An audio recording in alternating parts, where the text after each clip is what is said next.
Alrighty. Welcome back to the American Calamity, everybody. We are going to pick up where we last left off in Fabio's estate. We have our wonderful cast here, minus a monster today. Um, and last time we left off, the party, well, Magpie decided he was going to go break into Fabio's estate and deliver a message and accidentally ended up shattering a window running away. So the party showed up to try and fix that. Turned out that Fabio was kind of in a catatonic state in between realms. So they had to run through the thing, finding all the different ingredients all throughout the mansion, meeting some interesting characters, and ended up bringing Fabio back. And there was a little show, a little talking, a little tea, and that's where we will pick up after a night's rest. So, what would you guys like to do with your day? Uh, I would love to say normally I'd like to go to Disneyland, but not today. That would be bad. Could be. Could be. um, oh yes, and Seamus and Eschio, you guys were brought to the mansion uh, per the party and Fabio's request. So you guys are all together in the mansion. Yes. We managed to get accommodations here with this wonderful man. Is Fabio, not a real name, but is Fabio now. Uh, We explain when we are alone and in private, but he cleared up all tabs we have in thing. So all the booze you drink is all on him. yes, I like booze. Pleased to meet you, sir. I'm Seamus. It's very nice to meet you. Um, Glad I could help out, and I'm glad that your other compatriots said that they would definitely help out in any things that I may need. Uh, we are facing a great evil, and honestly, I could use all the help I can get. Maybe powerful, but better with numbers, I guess. Good cause. You got me axe. Oh, well, that's mighty grateful with that. Um, would you guys like any drink, breakfast, anything like that? Drink the water. You got any mead? No, no, you don't understand. Drink the water here. It's magically enhanced somehow. Very pure. Oh, so 1, 2, 3, 4. That's 5 glasses of tap water. Then sure, I can do that. And you hear him kind of. He does a little thing in the air and says, I need 5 glasses of tap water and bring a good sized mead as well. Anybody else want anything? I will take a bottle of wine. Bottle of wine. All right, yes, bottle of wine as well. Bring 6 glasses with that. And an extra bottle. Um, Pancakes, anybody? Bacon? Absolutely. Uh, Bring around a breakfast as well. Just bring it to the dining room. Hmm. And he does his little sign, and he's like, "All right, well, it'll be a couple of minutes. If you guys need to freshen up, anything like that, we'll meet down in the dining room in say 5, 10 minutes, something like that. It shouldn't take too long to get there." As you hear doors slamming and opening and closing and plates rattling and things from the room next to you. A place to freshen up. Where can I go and freshen up a bit? Yeah. Yes. Either honestly, the best place is in the servants' quarters. There's a men's and a women's restroom, washrooms, laundry, everything there. I personally just magically clean myself, but so I don't really have a lot of bathrooms around. All right. I just gotta wash some of the grime off. Yeah, for my last arena battle. Yes. If you head back up the stairs and past the guest bedrooms, there's some servant stairs there. It'll take you straight to the floor. You should be able to find the washroom pretty easily. If you Right. have any questions, ask any of the automatons around or any of the servants that may be up there. Fair enough. All right. Thank you kindly, sir. Oh, you're welcome. All right. And Well, I head up to the bathroom. all right. Go ahead and move your token over there to the servant quarters area. All right. Where am I exactly? You are inside the drawing room on the first floor. Blue room with a piano in the corner. All right.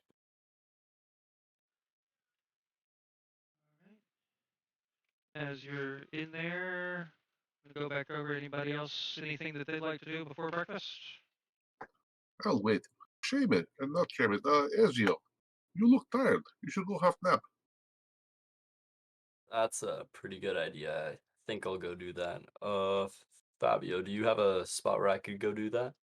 Any of the guest bedrooms is fine.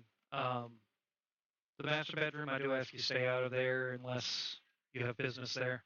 It's my own personal quarters, you see. All right. I have taken the one with the blue floor. Okay. Thank you. If you need to take a rest or anything, you can go ahead and do that. You're waiting, Cinder. You just waiting as I'm well? in the dining room. I'm in the dining room. All right, as you guys are sitting there, you see the automaton cats and cauldrons bringing all sorts of dishes out, and plates and glasses and bowls and pancakes and bacon and eggs, and if you can think about it, it's probably there. It's a huge feast. Going over to Seamus, as you walk into the washroom, you see multiple basins lining the wall, a couple of stalls, and a couple of showers as well. With running water, hot and cold. All right. I go over to the basin and kind of run the water, splash some on my face, kind of give myself a quick scrub down.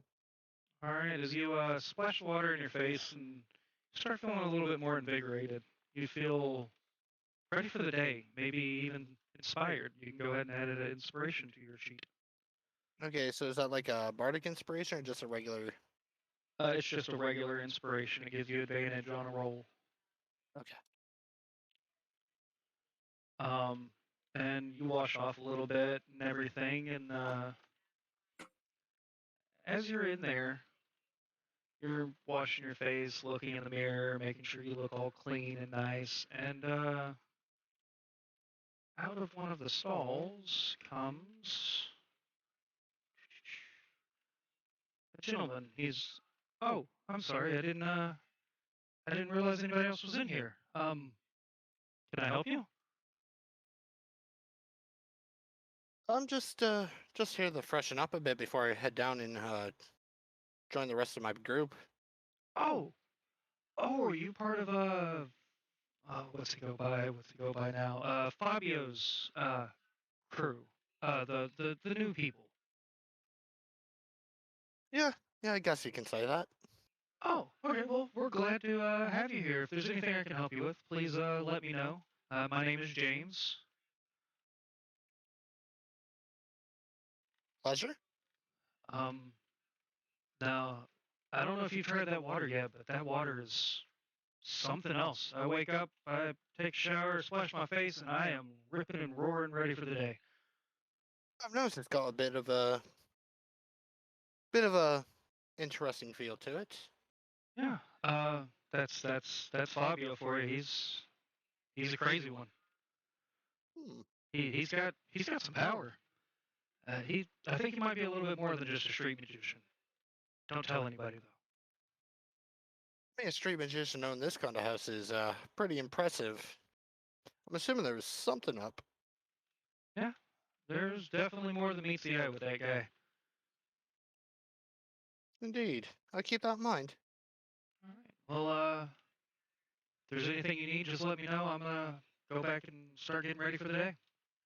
He just kind of trots out, and you see him go down the hallway and head off into the distance.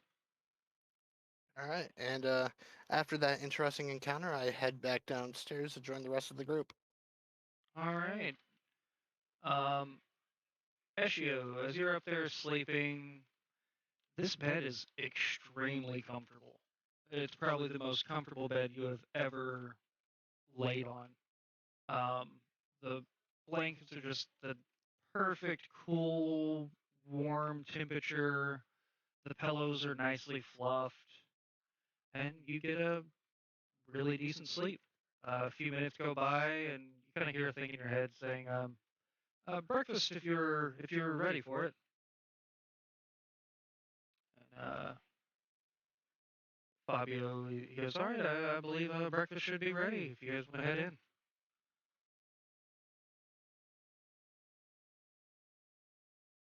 She was out. Cool. And as you walk in, you see the plethora of things. You see glasses of water, bottles of wine. You see a big thing of mead right at your chair, ready for you. And Fabio goes, "Shall I pour this wine, or would you like to, my turtle friend?"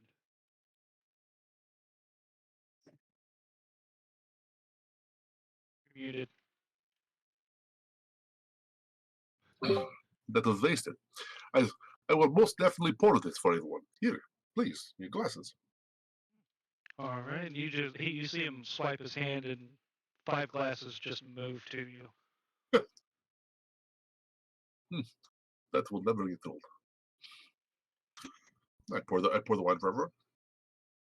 All right, and he waves his hand, and a thing of a glass of wine floats to everyone, and he picks it up and he says, "A cheer to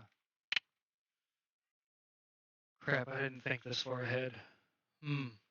We'll come up with a name later. A cheers to us." To us. And Plus, as you put the glass up to your mouth and take a sip, it is the most delicious elven wine. Uh-oh. I may have gotten the wrong bottle. This seems expensive. No? Ah, what's money? I guess most everything for everyone else. Sorry. Apparently, I have a double voice in the audio for some reason. Oh, I see. I gotta change something real quick. Sorry, guys. Microphone. Boom. That should fix it, hopefully. All right. And he says, "Go ahead, dig in, drink up. I believe you suggested everybody drink some of the tap water." He grabs a glass and he chugs it.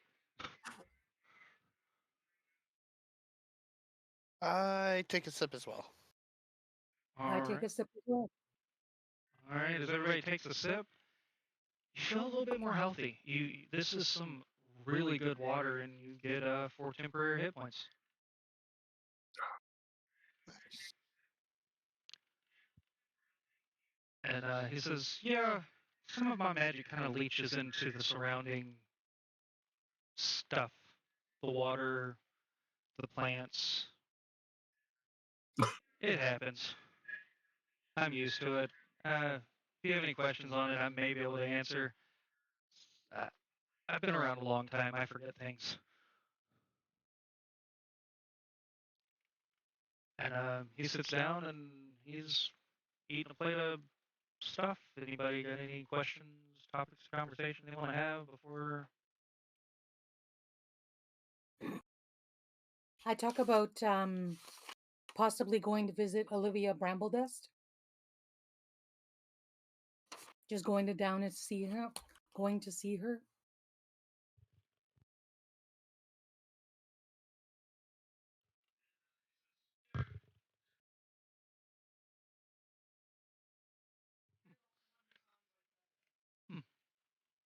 Sorry, Sarah was telling me that I have that it didn't fix whatever the mic issue was. I'm double audioing somehow. Oh no, this is not good. That's why, because I have two audio tracks. You're listening twice. Yes. Gotta Let's be fun. remove that one. Does that seem to fix it? Normally, I listen to my own stream while I'm streaming, but Hit him with your axe. Maybe it'll make one of the audio tracks go away. um, but Fabio's like, yes, I believe from what I hear, you guys are family of some sort. That could always be a good thing to know. I mean, allies are good and family's better.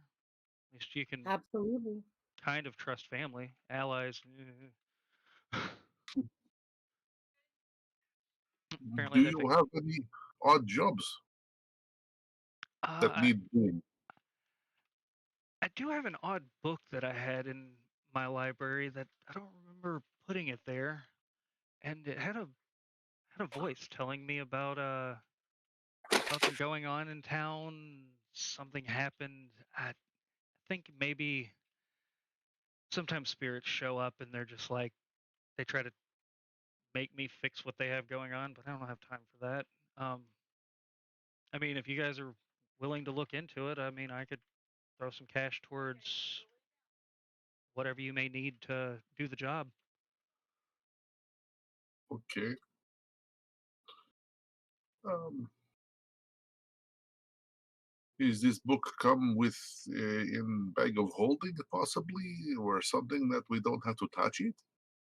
Um, bag of holding, bag of holding.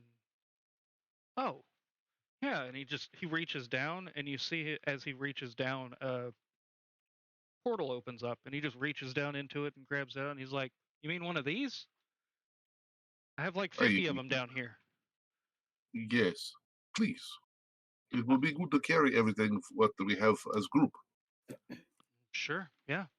Uh, good Does looking out. does anyone want, or is okay? I take. Please. Seamus,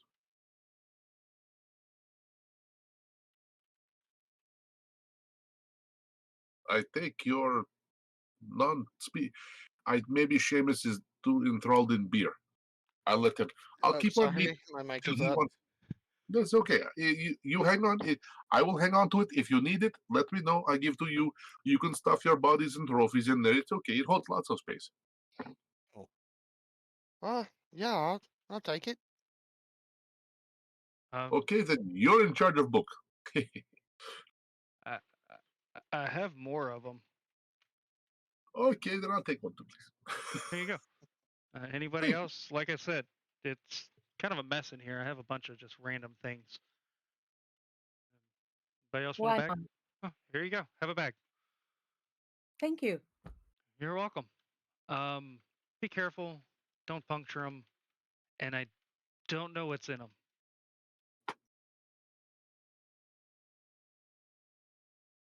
Anyway, it'll be fine. Um, yeah, if you guys want to head down that way, that's fine. The book was talking about one of the local theaters and something went wrong and people died and there's things there and I don't have time to listen to all that. If you want to listen to the book, be my guest.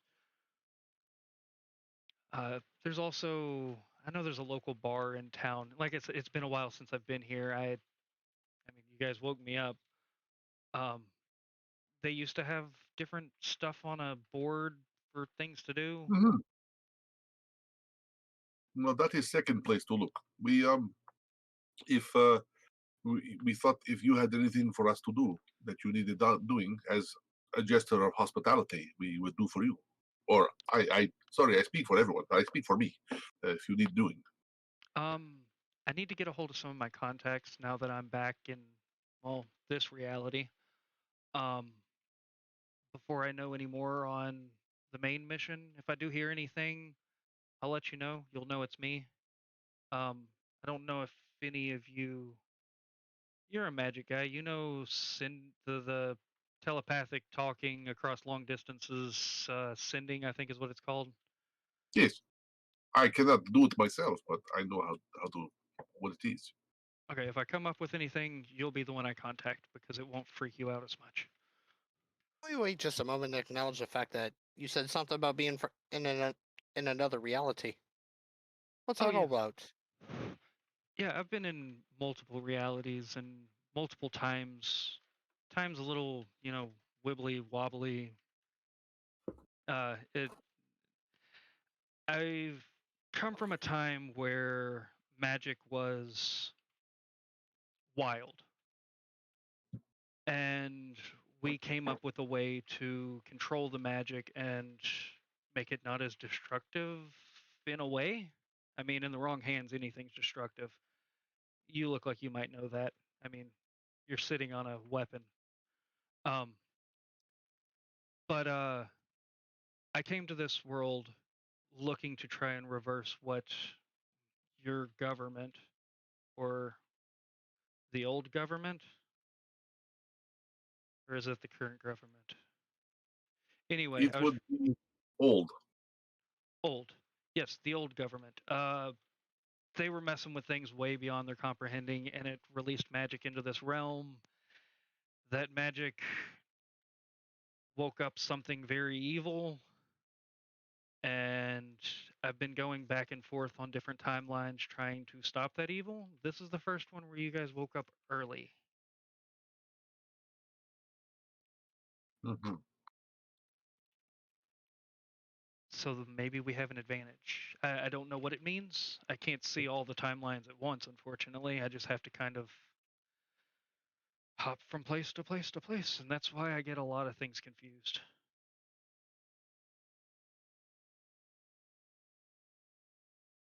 Does that Well, explain anything? a wee bit. Still a little bit confused, but I guess just point me in a direction and send me on my way. Um, I mean, there's plenty of directions. What direction do you like? Purple. Mostly the one toward slaying goblins, by any chance, if you know where any of those are. That might be something for the bar. That might something like that might be in the bar. Yeah, if I hear of anything, I will let Morium, right? Yes. I'll let you know if I hear anything about any possible prospects, money, anything like that. If you guys need anything, let me know. Oh crap, I didn't give you one of those yet. Uh, Stick your hand, Morium, in your bag of holding. I believe it should be there. Um, think of a rock with a um, spiral on it. As you reach in and you have your hand in the bag, you feel something come to your hand.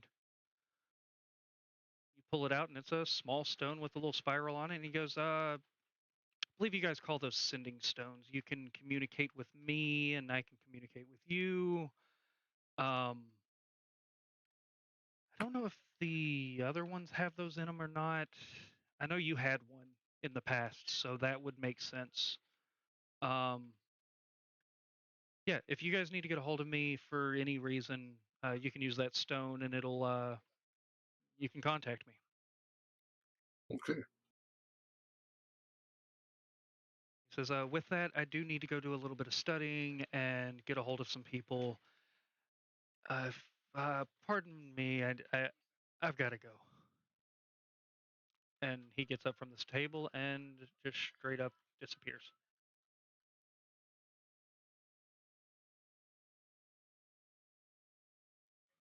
Oh, okay. Well, there he goes. So, Seamus, as I don't know you very well, do you think of many other things other than killing of sentient creatures?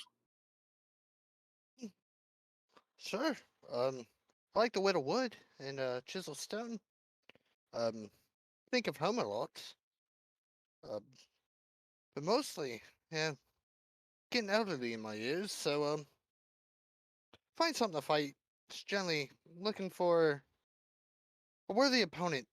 Yeah, so I can have an honorable death. Okay. But mostly it's slaying of innocent creatures. Or not innocent creatures, sentient creatures. Ones I can fight back, not innocent. I'm sure we could find some puppies and some small children if you really were that desperate. Not that I would condone this, but this is something you could do if you wanted to. Please do not run around. Thank you. But it's okay. If you want to go, I think, Cinder, you mentioned you want to go visit your family, which is nearby. Apparently, they're not too far from here.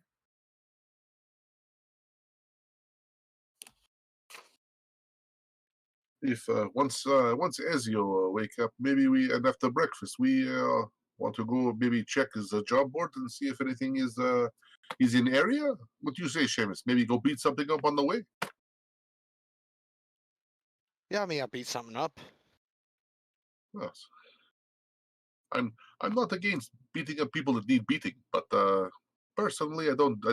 Small children is not my thing. Neither are innocents. I don't like killing children. Only most of the time I go after things that deserve it. Well, if they are children and they are devils, they still deserve it. They pick bad parents. Well, if they're unworthy fighters, I won't be interested. Okay. You have your scruples, I have mine. It's okay. I'll clean up the little ones. Fair enough. Where is Ezio? Jeez, he's still sleeping. Ezio! I asked one of the Modrons to, or the little flying things to go get Ezio up. Oh, sure, right away.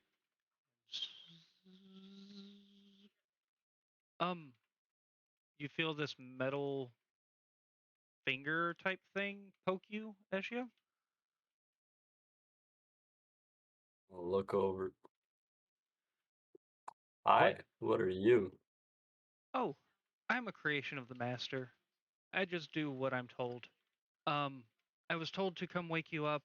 There's breakfast, and I believe the party is looking for something to do. And what you see is you see this cat-like automaton flying, hovering about 3 foot off the floor, and it's holding a little sack, and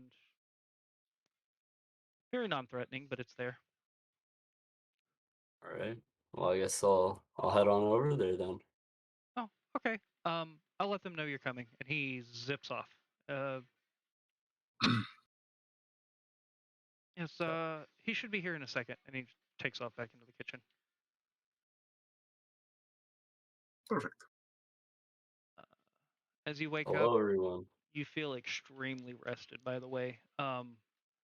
The blankets and pillows, everything are just absolutely perfect for a good night's sleep.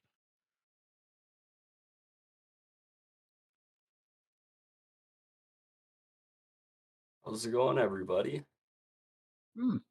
Good day. Greetings. As Ezio, you were looking for something to do. oh, we have some ideas. We wanted you to be a part of it so you could give your vote. Also, before you go, drink some of this water. It's really good. All right, I'll have some of that then. As you take a drink of the water, you feel a lot healthier and kind of ready for the day. You can go ahead and add 4 temporary hit points, and anybody else who drank the water that doesn't already have inspiration, you also get inspiration.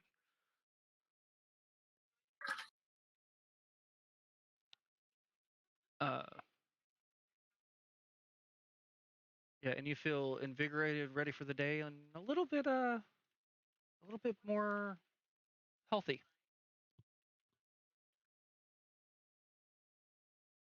Sweet. So what are some of the things we were hoping to do today? Well, no. You, Cinder, you explain. Well, I think that Seamus would like to kill some goblins. I think Moriam would like to go to the tavern and check out the job board. And I suggested going to the Bramble Dusts to visit and perhaps make some allies. All right. Well, what if we headed to the tavern and look for a job posting? That sounds pretty promising. I'm game. That was first thought. All right. I'm down for the tavern, but I'm also down for the idea of going to find the bramble dust, I believe it is. Hmm. Something to get We us outside the city a little bit, get some fresh desert air. Seamus, may I use the? Oh, wait, hang on. Did he say where the book was? You May I do. look inside your bag, Seamus, to see if book is in there? Um, Let me check my bag real quick. Please. I found it. Yep. As you reach in and you think about the book comes to you and you have it. And as soon as you All touch right. the book, you hear a small girl's voice. Um, Ah! hello there. Uh, I need some help. Somebody? Anybody? Hello, squeaky voice. I toss it over to Miriam. As soon as you touch the book, you hear the voice too, and you hear, hello. I can sense somebody's there. Can you help me? Maybe. What page are you on? Uh, I'm not on a page. I'm kind of stuck in the book. Uh, I don't know. I came in looking for help, and I'm kind of I am the book now. You were stuck in the book, and now you are the book. What is name? I am Moriam. You are? I am Yella. I I used to work. Uh, I used to work. I used to work at a theater, I believe. Yes, it was a theater. It was in a big town. Um, man, I've been in here for a long time. Started with a V. Anyway, Las Vegas? yes, Las Vegas.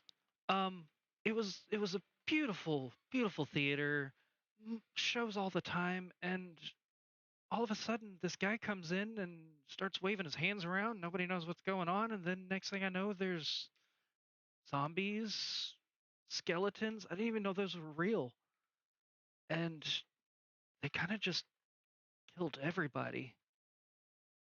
Um, I, I need some help though. I need somebody to go there, and I left my scarf there. I think my scarf might be able to help me move on.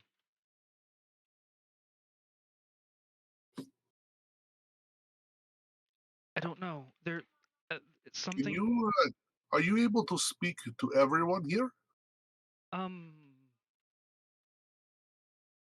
I haven't tried. Um, if you open the Maybe book, focus. maybe. Okay. I'm talking to you too. Yes, the book's talking to me too. Seems like a very nice Mhm. girl. That's creepy. Open the book. All right. As you open the book, you set it on the table, I assume. Yeah. And as you open the book, you see a ghostly figure of a girl appear, just kind of floating attached to the book. I Oh, draw my axe in preparation of an attack. Not my attack, but it's a defensive kind of reactionary stance. as you do that, she kind of shunters away and kind of phases in and out a little bit. She's like, I'm not here to hurt you. I promise. Please don't hurt me." I give a snarl and then slowly lower my axe. You try anything, fiend. I'll slice you up. "Oh, I'm sorry. I'm just looking for some help. I was telling him, my name is Yella, and I used to work at a theater in Las Vegas. Um, and this guy came in and started waving his hands around, and then all of a sudden there was these skeleton things and zombies. I didn't even know they were real. And well, they ended up killing everybody. And something tells me I need my scarf.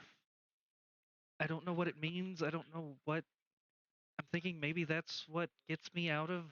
Oh, and she points down to the book. This.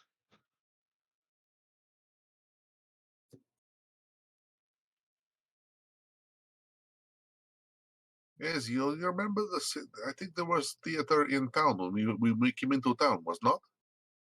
Yeah, I'm pretty sure.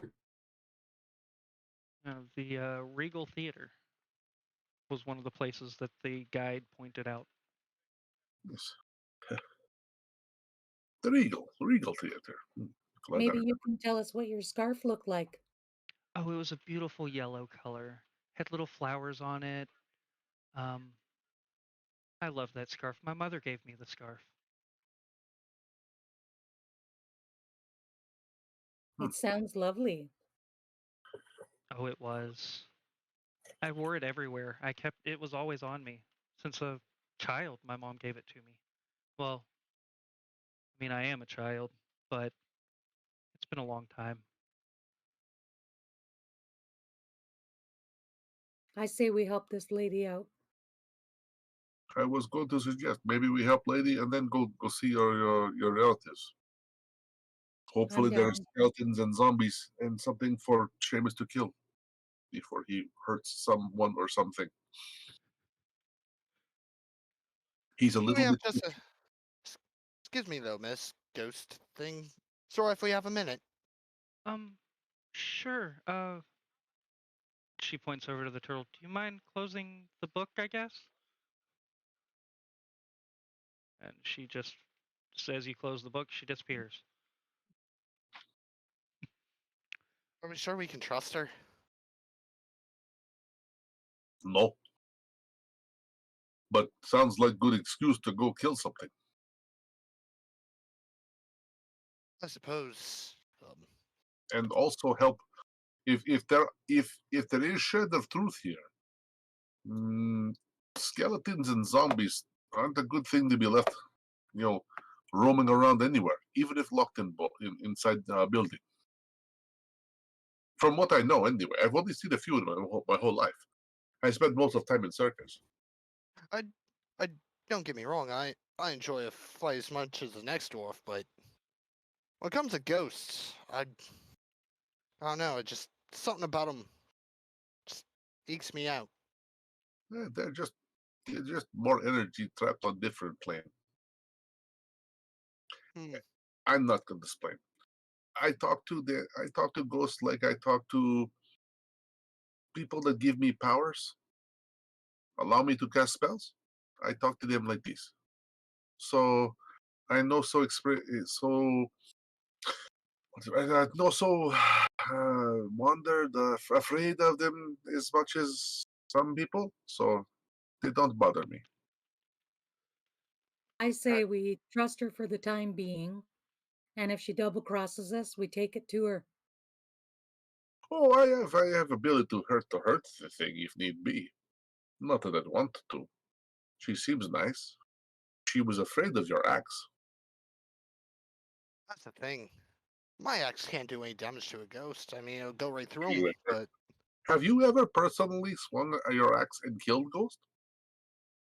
I try to stay away from things like of that particular nature.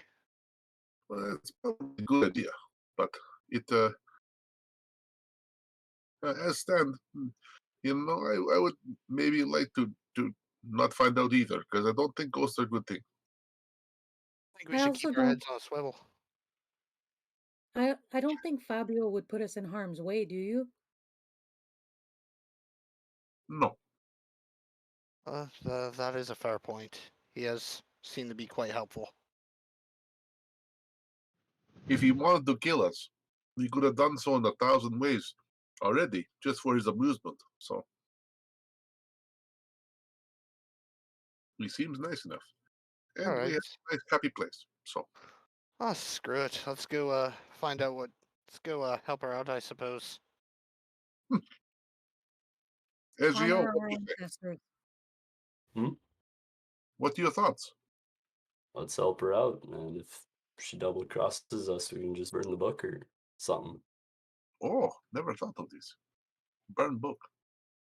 Sounds so simple. As he says no. Yuck. All right, after you. Seamus, you want to take axe and lead? Do you pick the Sure. book back up as you're exiting? Mhm. All right, as soon as you pick the book up, are you guys gonna help me? We are going to try. We think we know where the theater is. The Royal Theater. Oh yes. I might be able to help direct you. I feel a pull towards it. And Okay. as you guys exit the mansion, back to the Vegas Strip. Whoa. All right, he's gone, and you don't have to move the tokens or anything. Back where he was saying that the theater was, is why am I not able to? What is going on? This is what I want.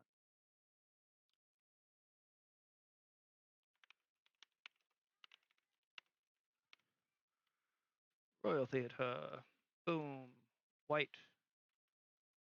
This is the Royal Theater right here. This build. Oh, not that building. Crap. I covered it. Delete. I covered the Royal Theater. Go away. There we go. All right. Yes, this building down here is the Royal Theater. As you leave Fabio's estate here and start heading out, she's like, turn left. I feel it getting a little stronger, and she brings you straight to the door. As you get up close to the doors have chains on them. It looks like this place hasn't been opened in a while. What's the rest of like the outside, like the architecture and all that look like? It looks very royal.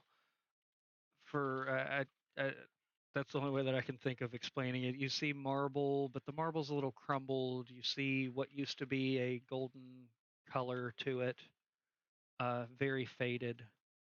Um, all the windows are boarded up. The doors have big chains through them. The doors look beautiful, though. They're a greenish color with big flourishes all over it in gold with big gold handles. I take the kind of the butt or the pommel of my axe. I just kind of knock on the door a few times, rather loudly, to see if there's anything on the other side, kind of reacting to the sound. As you knock on the door, go ahead and roll a perception check. Yeah. Anybody else listening can do the same. 18. 18, cool. 10. I perceive nothing. Yes, as you go to listen in, you see a beautiful butterfly land on a flower, and you are dazed and confused. uh, um, and yes, let's see, what was the other? I got an 18, a 10, and a 16. Seamus and Eshio, you sit there and you listen for a little bit, and you hear a little bit of movement behind the door, but it doesn't seem to. You just hear a little bit of stirring. I hear something on the other side. It's very faint, but there's definitely something on the other side of this door. Yeah, I hear it detect, too. I can detect some magic Go ahead. if we have 10 minutes. You're muted again. You're muted.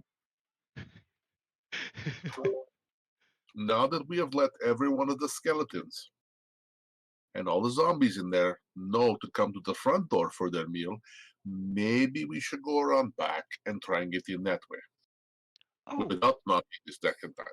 you hear the girl chime up, and she's like, "Oh, Are you looking for the actor's entrance? There is an entrance in the back. This is good because we've just brought attention to the front door. Oh. Well, I'm glad I could be of assistance. May not be able to do much, but I do at least know the layout of the building a little bit. Very smart thinking, Seamus. I would not have thought to bring them all here and then go around back. That makes perfect sense. You are way wiser as a dwarf than your years show. That was 100% my idea.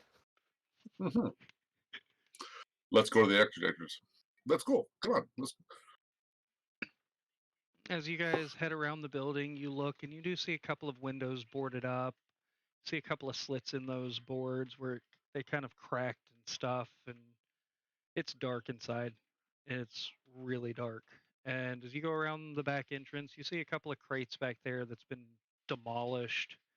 Uh, you see remnants of old cigarette butts and glass bottles that have been there for a long time. And there's a big green door in the back. Just solid green. We'll try the door. Seems locked. You walk up to the door and you go to touch the handle. She goes, you hear the voice go, "Oh, wait. Um, there's a key. Oh, where was the key? Where was the key? Where was the key? There was three crates to the left. It was on the bottom crate underneath. If those crates are still there." 3 crates to the left, bottom crate. Yeah, and as you look over, you see remnants, just wood pilings all over there. We have to dig for key. Or, well, okay. I put the book down just carefully. Let's look over where she says for key. I'll try and pick the lock. Yeah. I'll start digging through the wood to see if I can find it. All right. Anybody looking for the key? Roll an investigation, and if you're picking the lock, roll a sleight of hand. Oh boy. 19. 18, 18, 8 for Eshio, and what did you get? I got a 10. Not seeing your rolls show up for some reason. Just let me know what you get and go off of that. Seamus, you're sitting there digging through all the wood shavings, and you feel something metal, and you go to pick it up, and as soon as you go to pick that up, you hear Morium go, "Ah, I got it," and he clicks it, and the door comes unlocked. Holding the key. I'm like looking at the door, looking at the key, looking at the door. Toss it. I go grab the key. And then I try to keep I put the key between the books so it stays open a little bit so everybody can hear her talk. Good idea. As long as the book's correct, she can audibly talk. No, Seamus, we go inside, we lock the door, put key and lock so it's locked from outside.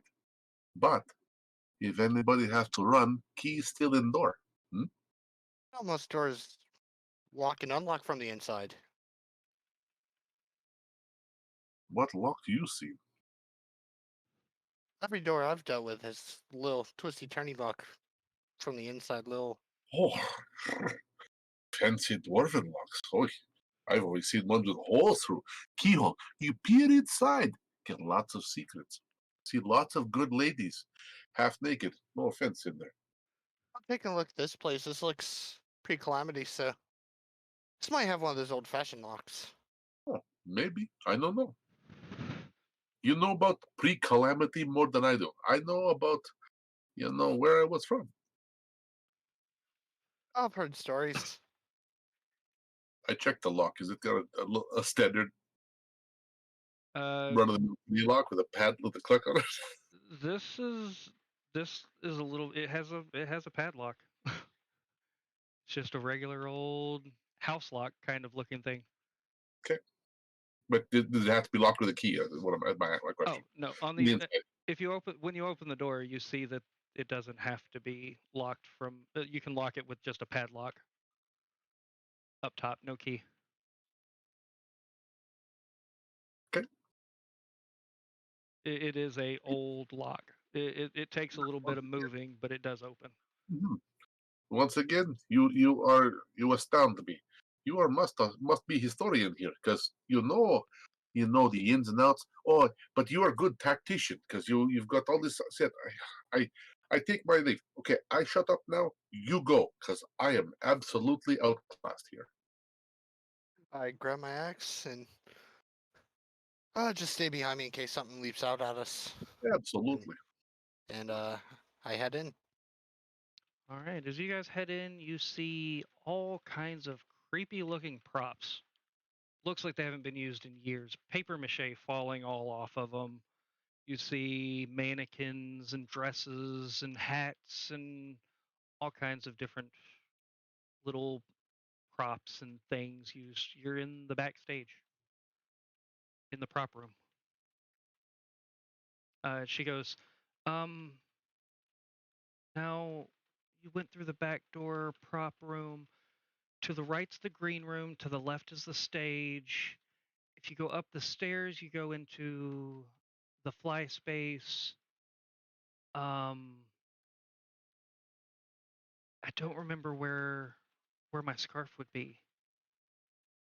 I feel it. It's here, but it's muddly. Something's keeping me from being able to tell exactly where it's at.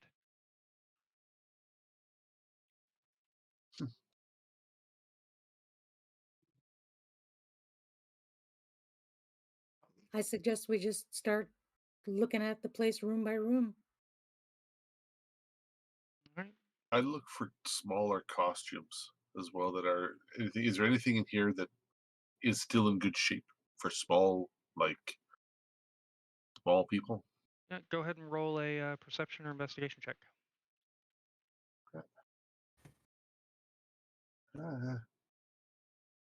And while he does that, I'm gonna listen for signs of movement or any kind of signs of life.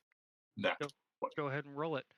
With that nat 20, you're looking through and you're kind of glancing around. You see some tattered robes and you see this one robe that has many colors on it.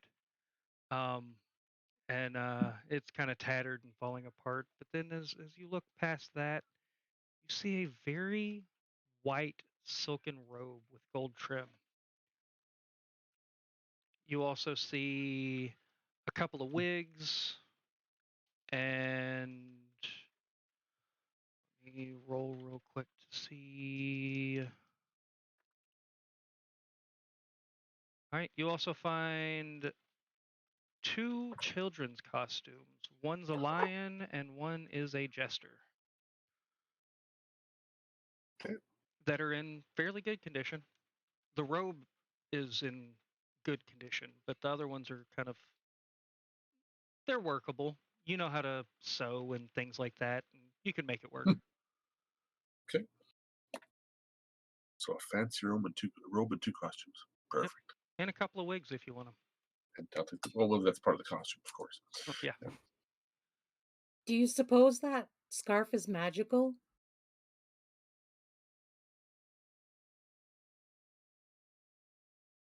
Because I can detect magic. Yella. Oh, yes. What? Is your scarf made of magic? I don't know. Sorry, I got lost in a good book.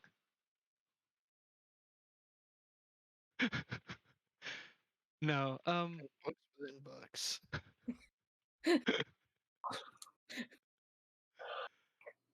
No, I don't know if it's magic though. My mom always said it could be that anytime that I feel sad or lonely or lost, just hold the scarf and think of her. And you don't sense it in this room. I sense it in the building, but I can't pinpoint where it's at. I can cast detect magic ritually. Do we have 10 minutes? Well, you don't have to stay still. We could be walking and move while you do. No? Yeah, I As long guess. as you don't exert yourself. I've done, well, I've never done it personal, but I've watched it happen. And then he walk around room and does all kinds of things. Just does ritual walking. You could try. I can try. I'm going to cast Detect Magic Ritually. All right, and that's 11 minutes, right? 10 minutes. Okay, 10 minutes. Oh, All wait, right. let me see. 10 plus 1. No?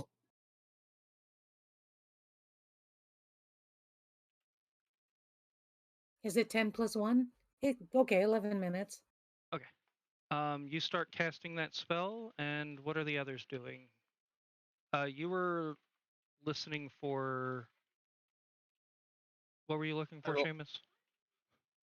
Any kind of movement, signs of life, anything like that. I rolled a 10.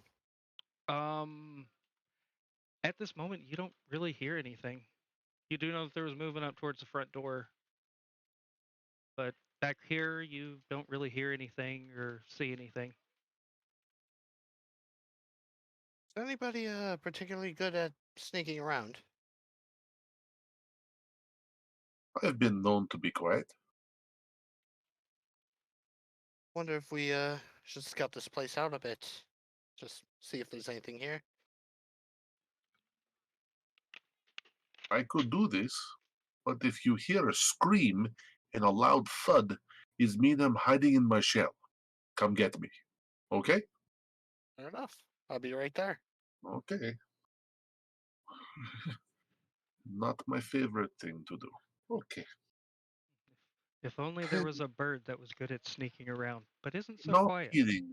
Some birds that could pickpocket and walk around quietly.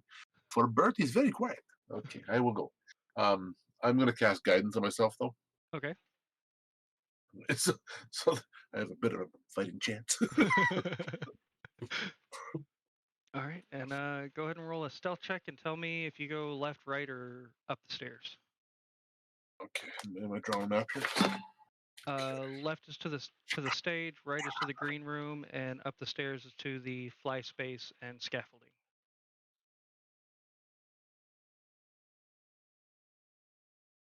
Okay, so I will go up the stairs and go to the left, I guess.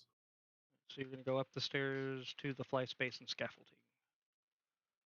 Oh, then let's go left then, not upstairs. Right. Left is towards the stage. You head to the left. Go ahead and roll a stealth check.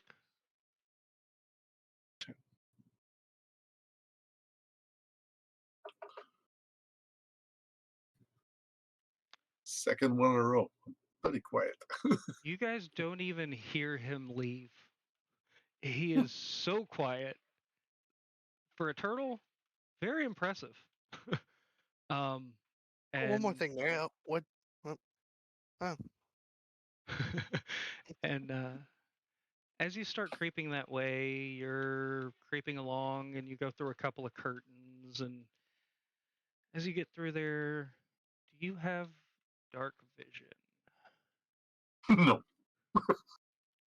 You're fumbling around, and you get through some curtains, and you're in an open space, and it is dark.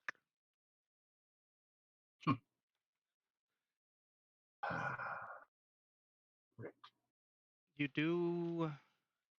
What was your? You got an. Okay. With the perception check that you did looking for the costumes and stuff, you're still pretty aware, and you do hear noises coming from in front of you to the. You came in through the left to your right. You do hear noises, but they're a little off into the distance. You hear them kind of banging on something. Okay, I will. I'm gonna come back off the stage area, and I'm gonna just create a small, like light one of the torches on the wall, because I'm sure there's probably one or something. Is there a torch or is there something else there? There's plenty of materials and things that you can make a torch out of real quick if you needed to. Okay, I will. I will light a torch, and just have it. I'll carry that with me, I guess. All right. Forget stealth. You find a little bit of fabric and a stick, and you twist it around it. You see a little bit of kerosene over to the side that you put on there, light it up, and boom, you have a torch. Okay. And you head back out that way. Mm-hmm. All right, you head back out that way, and this time you see big, beautiful red curtains, kind of moth-ridden, kind of tattered. And as you get out there, you are on a huge stage, looking out across multiple rows of chairs. There's a balcony that you can see with more chairs going off in the distance to a point where you can't even see anymore. Hmm. You're center stage looking straight forward towards the back of the room. I'm looking for movement anywhere here. No? As you kind of walk around the stage and stuff, you don't really hear any movement, but you kind of get up close to where the orchestra pit would be towards the front of the stage, and you do see a door. You see two big red doors. Both of them, you hear noise coming from back in that direction on the other side of those doors. Okay.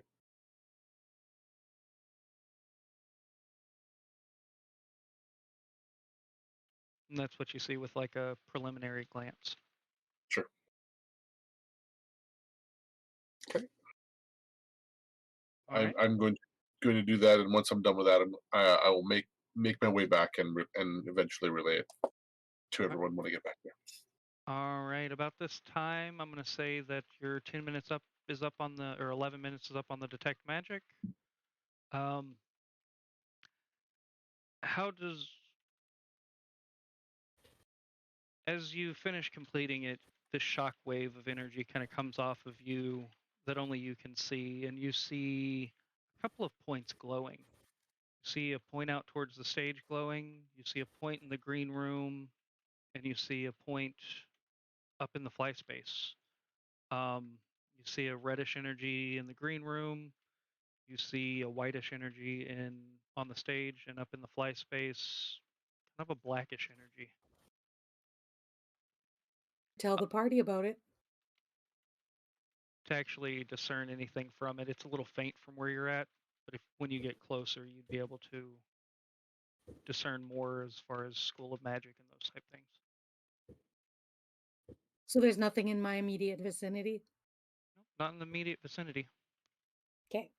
Just a bunch of old costumes. All right. Well, there's nothing in this room that I can see detecting magic, but there's some things in the spaces around us that I think we should investigate. Alrighty. So are you guys waiting on Seamus or on Morium to get back? Yep. Yeah. Alrighty, Morium. You walk around, you look and see everything. The chairs look dusty and old. The fabric is falling apart pretty much. Not really much to see in the room. You just kind of walking around, you get a little closer to the doors, and you can definitely tell that there is something behind those doors, but those doors are heavy and sturdy doors. You can tell that they've been there for a long time and they're still just as strong as they were. You come back around up onto the stage and back into the back. We'll say this happens right about whenever her spell poofs. Okay. And as Morium does come back into the room, the magical aura that you were kind of sensing from the stage area, it's actually on Morium. Oh, The white energy. I'm going to let him know. I'm going to let everybody know. Some magical energy on you. Which one? What? It's Nah. on you. As you're kind of looking around and stuff, you see that what's actually glowing is that robe that he picked up, the white silken robe with gold trim. It's the robe with the silken trim on it. It's magical. Okay. I I gotta figure out what school of magic that is now. Crap. Uh,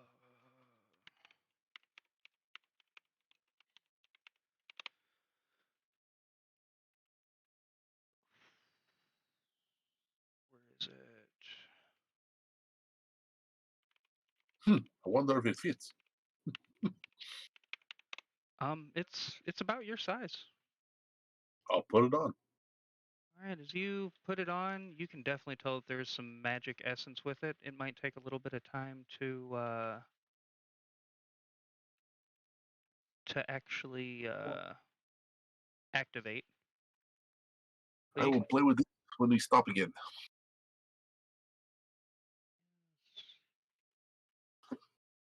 Okay. There it is. That's what I was looking for. That's not what I was looking for. Crap.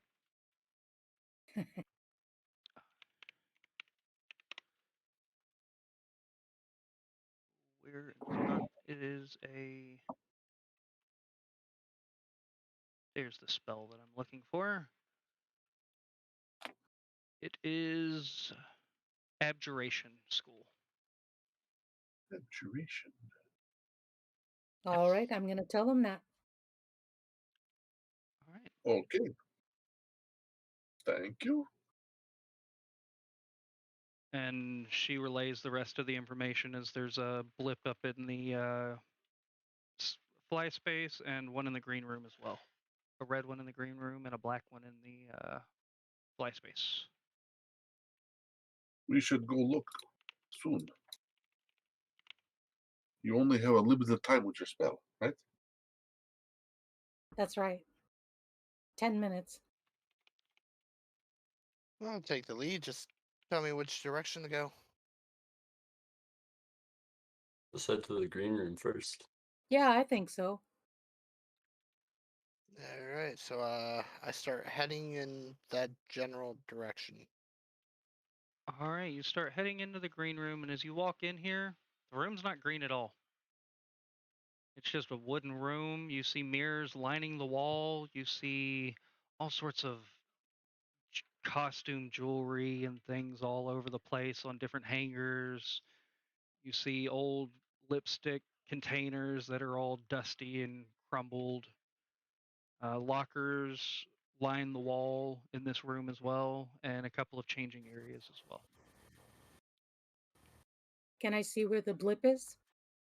As you walk in, it's over on one of the things where the costume jewelry is hanging.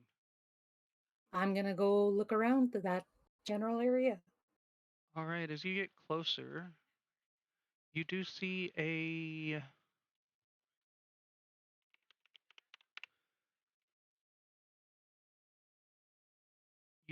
small ring. Okay. And it has a little red ruby in it. The School of Magic would be. I need to get on a character sheet, that way it's easier to find than that.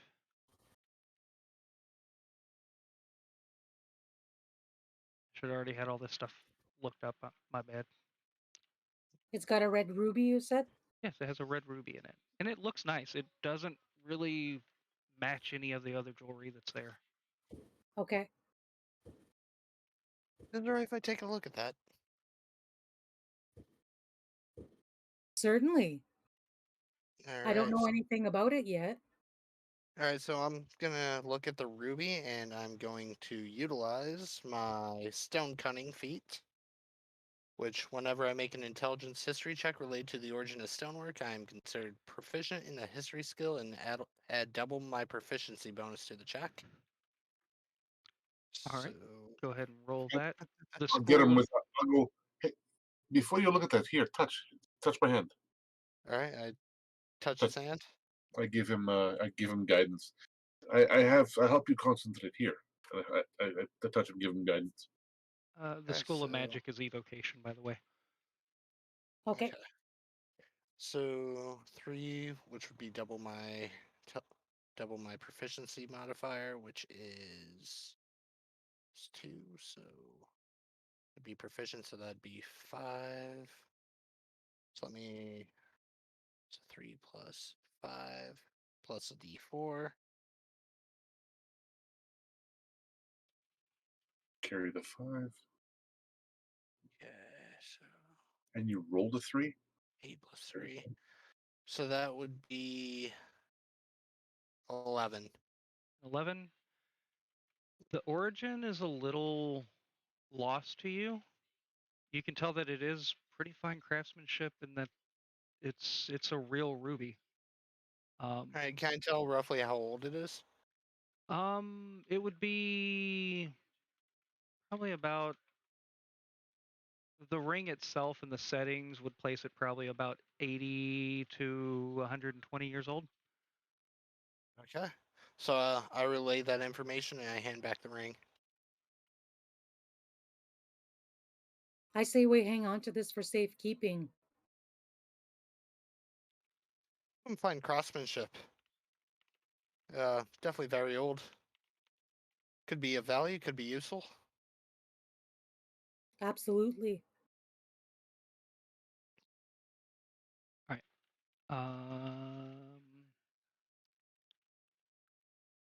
All right. I'm going to put it in my backpack. We'll hold on to it like this for now. All right. You can just add a ruby ring to your. Just say a magical ruby ring to your sheet. Okay.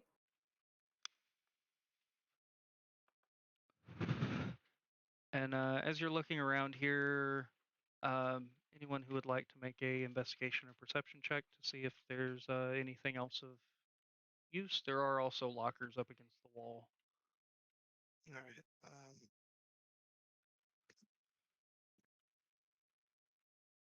Roll 19 on investigation.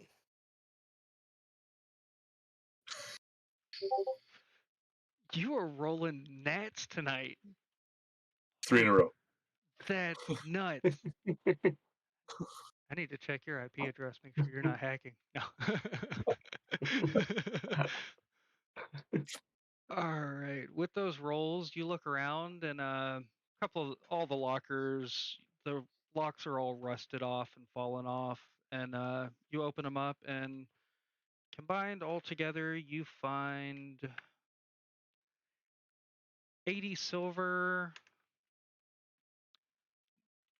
30 copper, and 10 gold. And a bunch of old looking pieces of paper that are faded.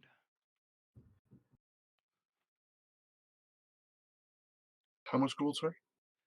10 gold. 10 gold, 30 silver, 10 Got gold, the rest. 30 silver, Yes.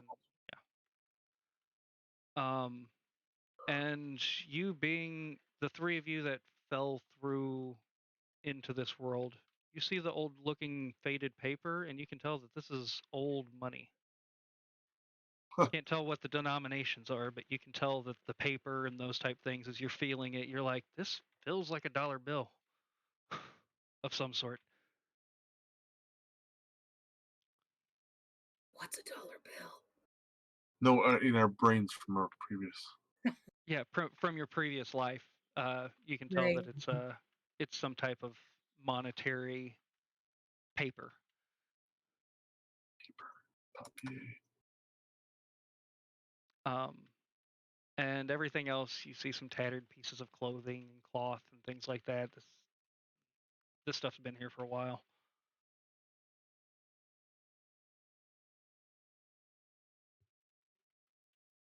All right. What's next?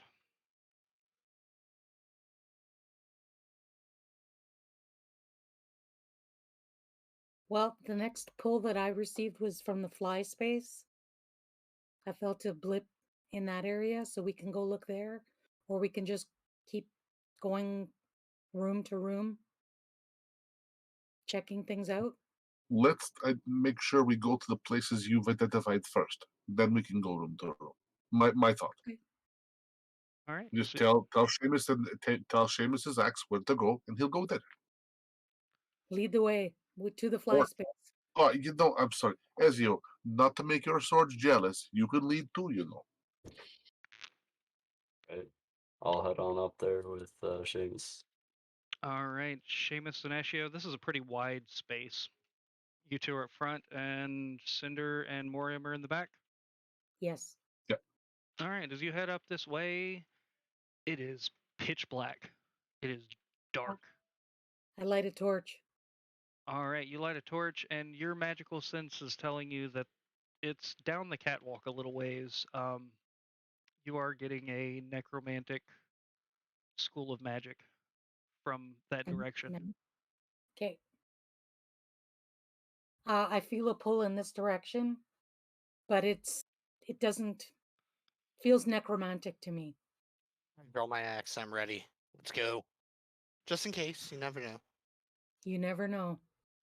Sword out. Let's head on over there. Scimitar's out as well. All right, as you guys make your way across the rickety catwalk, you feel it kind of shaking left to right as you're walking.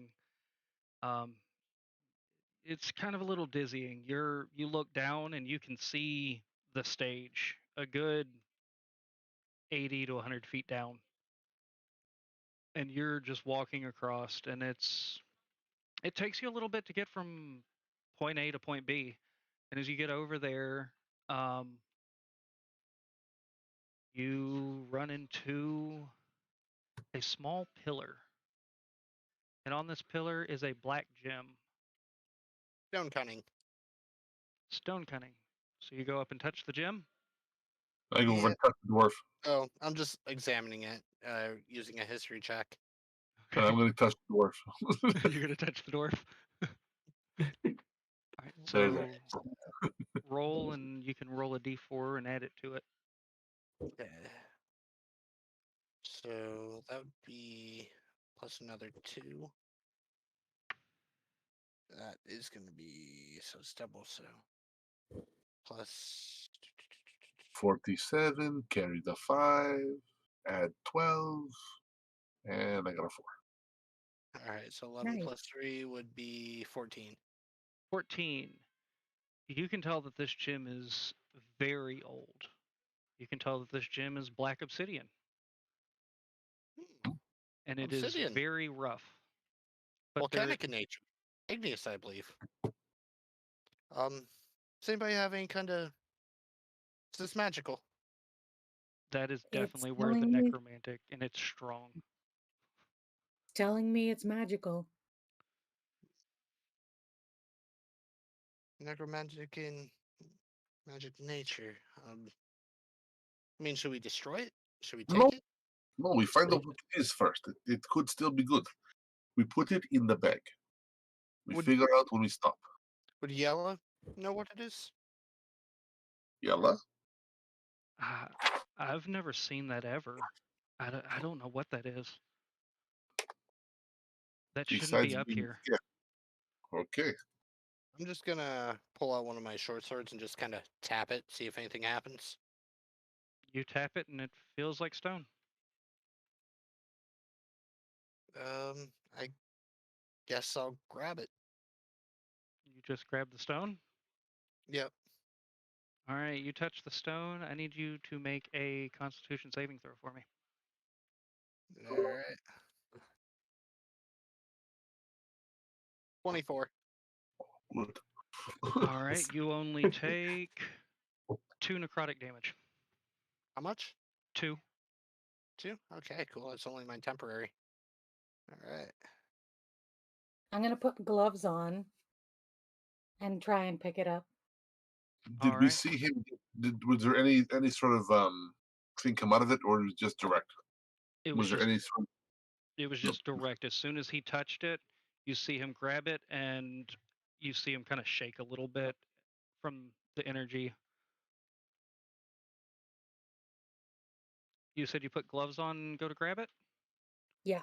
All right, go ahead and make a. You grab it and it's fine. All right, we'll put it in the backpack. All right. We'll check this out later, Seamus. Put it in the backpack or the bag of holding? Somebody said bag of holding. Put in bag of holding, Okay, we'll put it in the bag of holding. All where right. something will not sense it if it's here. Good idea. All right, so now you have those three things. You're not picking up any more magic or anything.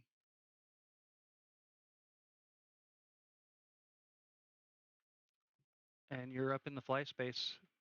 It's dark. Oh, so down there where the stage was, on both sides is door.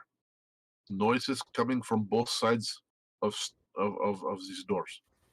So when you see, look down in open auditorium there in faint. It's a ways down, but look, you'll see where I talk. As you kind of hold your torch over the edge and kind of look, you can see the faint tops of two red doors on each side of all the seating. As you're also looking around, you do see stairs on this side of the catwalk as well, going and down. I'm gonna try to see if there's anything moving around down there. In the auditorium area, Yeah. or the Go near the place doors. over by the near the doors. Go ahead and roll a perception check for me. 14. You do hear a faint banging coming from that general area. There's definitely something down there. So I'm going to cast control flames on the torch and double the brightness of it. Okay, as you double the brightness of it, you can see the seating, you can see the two red doors. It pretty much lights up the whole area. It's a massive looking stage, and you're right at the edge of it, but about 100 feet up, 80 to 100 feet up, and the whole place is lit up. There's old red seats, curtains that are tattered. This place has been out of commission for a very long time. Are there spots on the walls that have places like any places, piles of wood or something like that sitting away from each other? Um, Like I'm looking for something specifically that I could light that wouldn't ignite the whole room from a distance. you do see a couple of piles of chairs that are kind of crumbled and all in a little small pile that you could light on each side that aren't really around anything else. They're on concrete. Okay. Then, as long as we are within range, I'm just going to cast some I'm gonna create a small flame on them. Okay. Um, as you cast the spell, the flame looks like it jumps out of your torch and lands on each of the piles, and they go ablaze, lighting the entire area below. Um, and the place is pretty empty, besides the banging on the other side of the doors, from what you can see up here.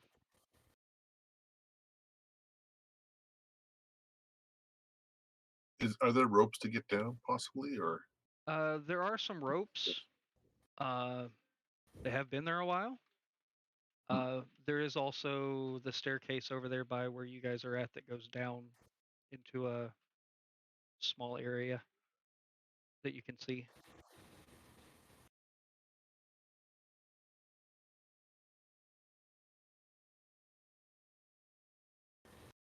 Hmm? Would do you think Yellow would? Can we ask her where she'd spent most of her time at? I spent a lot of my time in the concession stands. I like popcorn.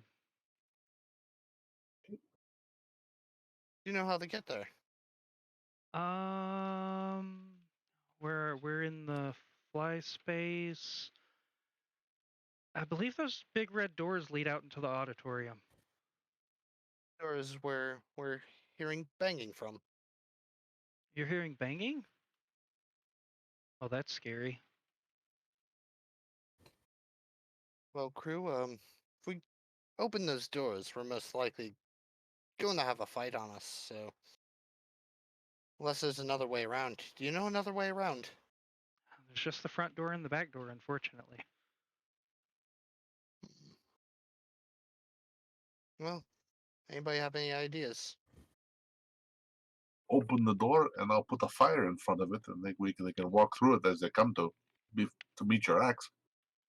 Can I cast magic stone? Yeah. I touch 1 to 3 pebbles. I'm going to touch 3 pebbles and imbue them with magic. That way I can make a ranged spell attack by throwing or hurling it with my sling. Sounds good. Make sure to keep track of how many of them you have. Yeah. All right. So you guys head down the catwalk and onto the stage. Mhm. All right. You get down onto the stage, and everything's really well lit in here. Those 2 small bonfires are lighting up the place pretty nice. And it's completely empty in here. Anybody would like to make a perception check to see if they see anything, or you guys can move on towards doors. Sure. 11. Pretty fire. 14. 12. 12. All right. With yeah, Morium, that's some pretty fire, man. Has beautiful I'm marveling. flames. I'm totally admiring my work. Yeah, as you're watching the flames, they're kind of dancing, almost to like a beat or something. Cinder and Eschio and Seamus, you all kind of feel a little wind blow against you as you're standing on top of the stage. Do you feel that? I Little- feel a bit of a wind. It's a little cold. Well, let me exit the ready. Should we go get those doors open? And as soon as you say that, you see a small candle, or what looks like a candle, just light up over at the right side of the stage. Was that one of you guys? Not me. Not me. Huh? Oh, Yella, Yes, did you were you by any chance able to light that candle over there? I'm stuck in the book. What candle? I Me- don't like ghosts. Can I see the candle now? Or am Oh I yeah, still? as you come out of your trance of fire, uh, you see the candle over to the side, or what looks like a candle. Um, over to the right side of the stage, you say. That one only lights up if there's a spirit around. Um, theaters are notorious for having spirits in them. Most of the time good, playful spirits. Um, but all theaters have spirits. Do you suppose it's a good spirit or a bad spirit? If it's the candle on the right side, I'd say it's a good spirit. I would pay attention to the one on the left, though. That's normally where the bad ones. And as you look over there, you see a small little, what looks like a candle on the left side. And she explains they're not really candles. They're kind of electric. It takes energy to make them light up. What it If we is set you, it's a electric candle. There's a little switch on the bottom that you can flick. if we set you down on the ground, would you be able to communicate with it? I don't know. I'm kind of maybe.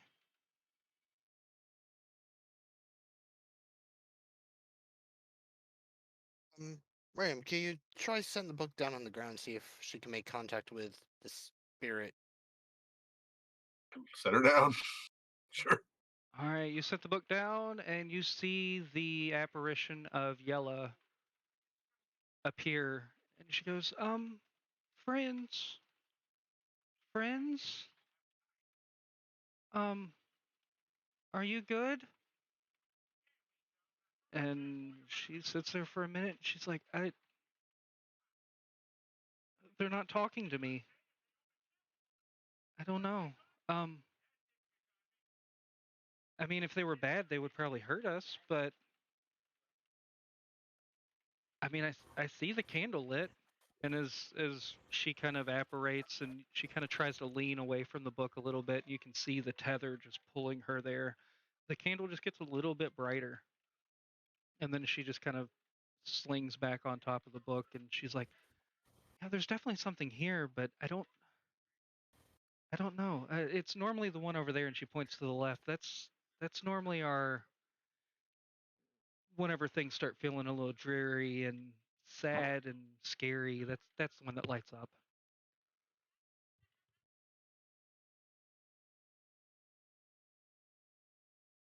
Hmm, sorry about that. um, yeah, I think it'll be fine. What do you say, folks? Should we try and communicate?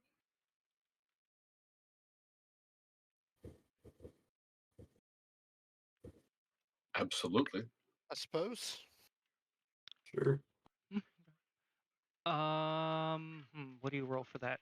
I'm gonna say Arcana or mm, Arcana or Religion.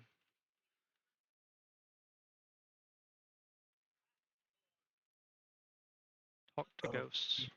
I don't think there's a specific role for talk to ghosts. I'm talking to myself right now.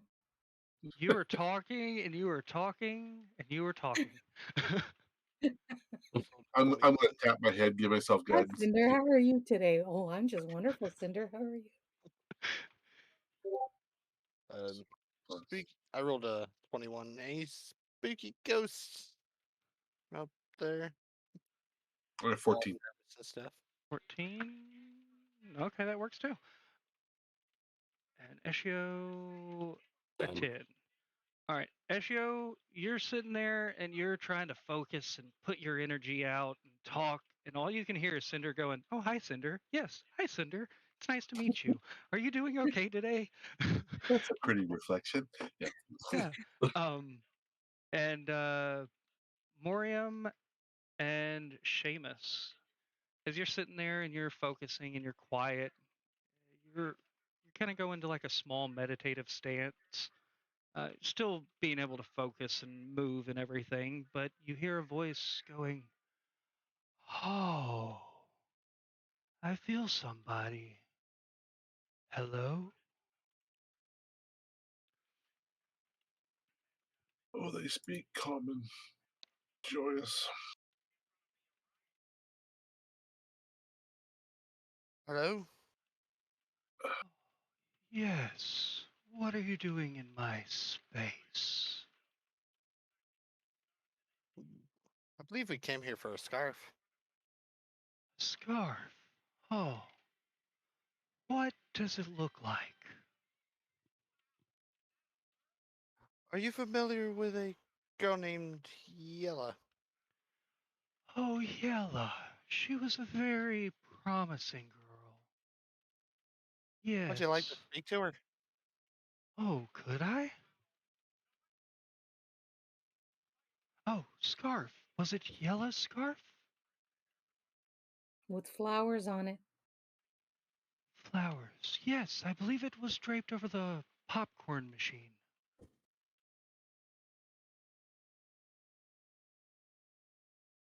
And I call for Yella. Yella comes out and she's like, "Oh, oh, hello, Henry. I can see you now." "Oh, hello, Yella. I'm sorry about what happened to you. You were such a promising young girl. It sure is a shame." "Oh, yes, we're looking for my scarf. Have you seen it?" "Oh, yes, it's over your favorite popcorn machine. I put it there myself." "Oh, well, thank you, Henry. Um, was there anything scary in there? It was pretty scary that night." "Oh, yes, very scary. I believe there was skeletons, zombies. There was another ghostly figure. It ran me out of there. He kind of dominates that area. I would love to go back.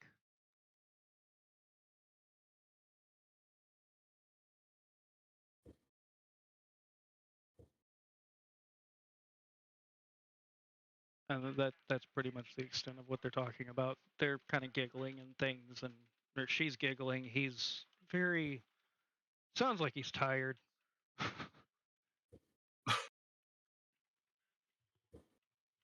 All What's right, his name again? Henry. Henry. Henry.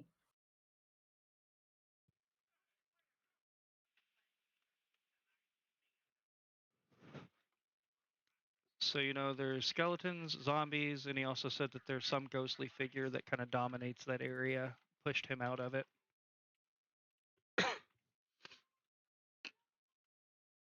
I could deal with some skeletons, but I don't know too much about fighting ghosts. That is more mine and Cinder's area, I think. Well, I believe me and I'm sorry.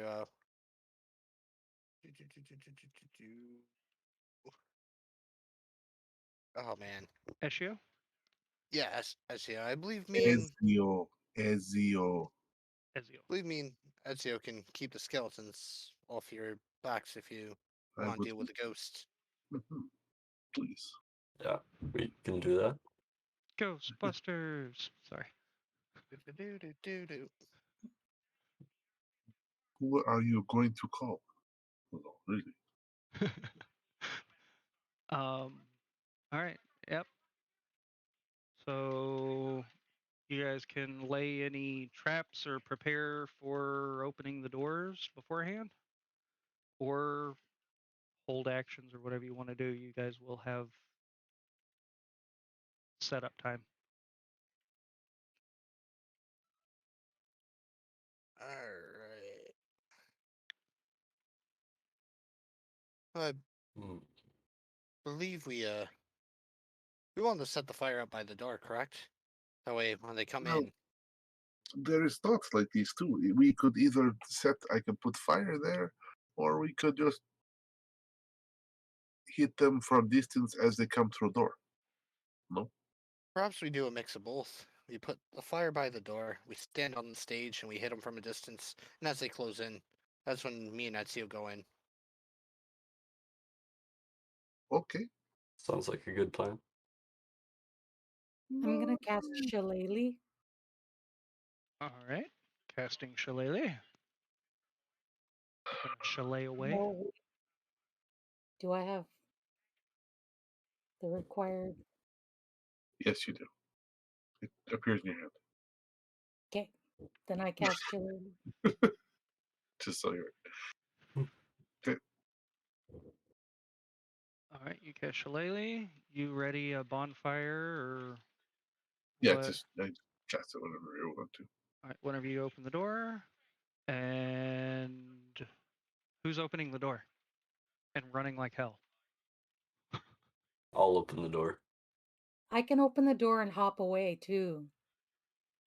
I have a special ability. A rabbit that can jump. That's not that far of a Oh, stretch. yes. But if I do it, we can have an epic chase scene with my billowing cloak in the background as I run away. I would, but I got stubby little dwarf legs. I'm kind of excited to see what Ezio would look like running like this. It would be, as long as it's not too distracting, Ezio. All right. Okay. Make it good, but not great. Because great, I'll be distracted. I'll hit nothing. And Oh, I'll I stand gotta on this, delete a lot of this. Sorry. and I'll stand on the stage with my war axe of returning or my hand axe of returning at the ready. Make sure it don't be. You don't throw this between me and you, because this will be bad. I don't want it returned into me. Okay, Fair please. enough. Okay. So what I'd like to do while we're part of the setup, I'm gonna take some of the piles of wood just in the where the opening will be, All right. and I'm gonna pour a couple of vials of or flasks of oil. 2, in fact, I will use those up. 2 flasks of oil over them to keep that piece burning, and just burning the oil primarily, more so than it's burning the most local flame. Yeah. So it does not spread so much. Uh, We'll get rid of 2 of those. I carry a whole lot of oil flasks, just so everybody knows. Lots of them. I don't. I'm little, but all around my waist, you'll see that I always have oil flasks on my belt. This is the best map that I have to use for this, but from How pretty. oops, this top area is the stage. From the lion here, the rope that's going across, up is the stage. From here to the back is the seating. The doors are. See, I can draw a door real quick. A rectangle. Red does not show up, so we will use green. Make it. There's a door there and a door there. Why is there a big black square?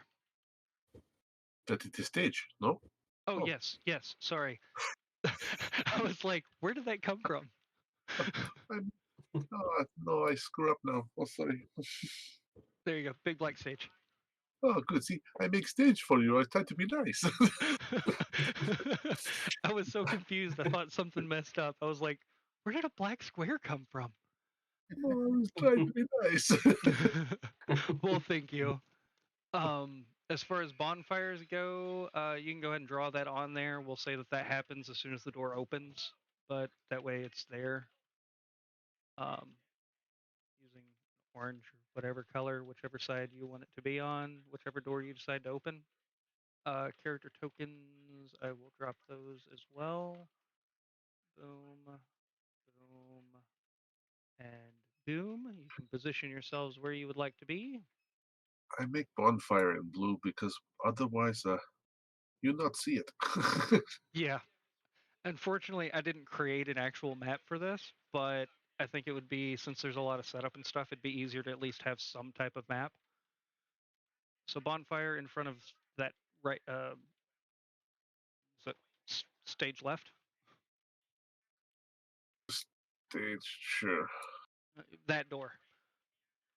Yes. The one on right. Okay.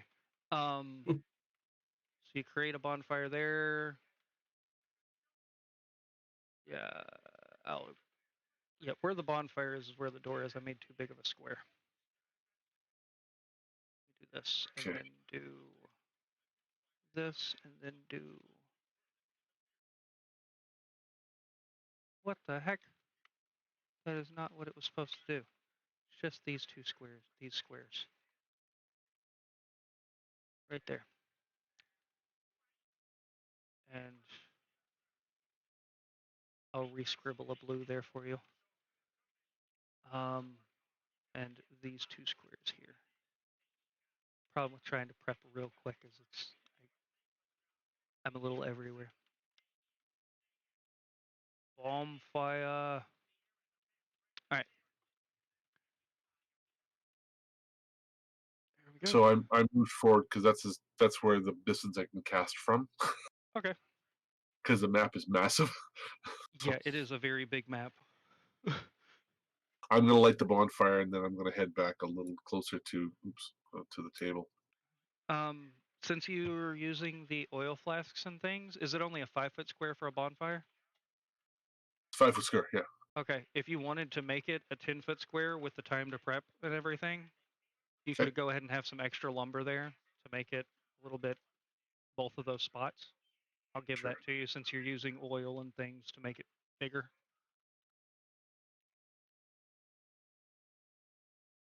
All There you right.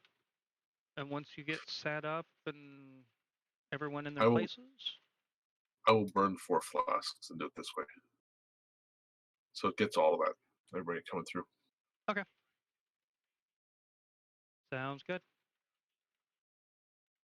All right. Once everybody's in their place, let me know and we will commence the door opening and everything. Right, I'll head on over, get ready to open it. Wrong door. Wrong door. Yeah, the door where all the blue stuff is. That would be your door. SEO, the other door. Oh, okay. The one with the fire in front of it. Sounds good. All right. And where's my tokens? There's my tokens. Why is that token not in that token? Oh well. All right. So we ready to open the door? Are you guys all ready? Seamus. We're ready. All right, I'm gonna open the door. I'm gonna turn around and I'm gonna run like heck. Use a bonus action to billow my cape. All right. You run like heck, and you. What do you have? 30 feet. Yeah. There we go. Door opens up, and you hear a bunch of noise behind where the door was. You cast your flame. As soon as the door opens, a light, and out through the flames you see 1, 2.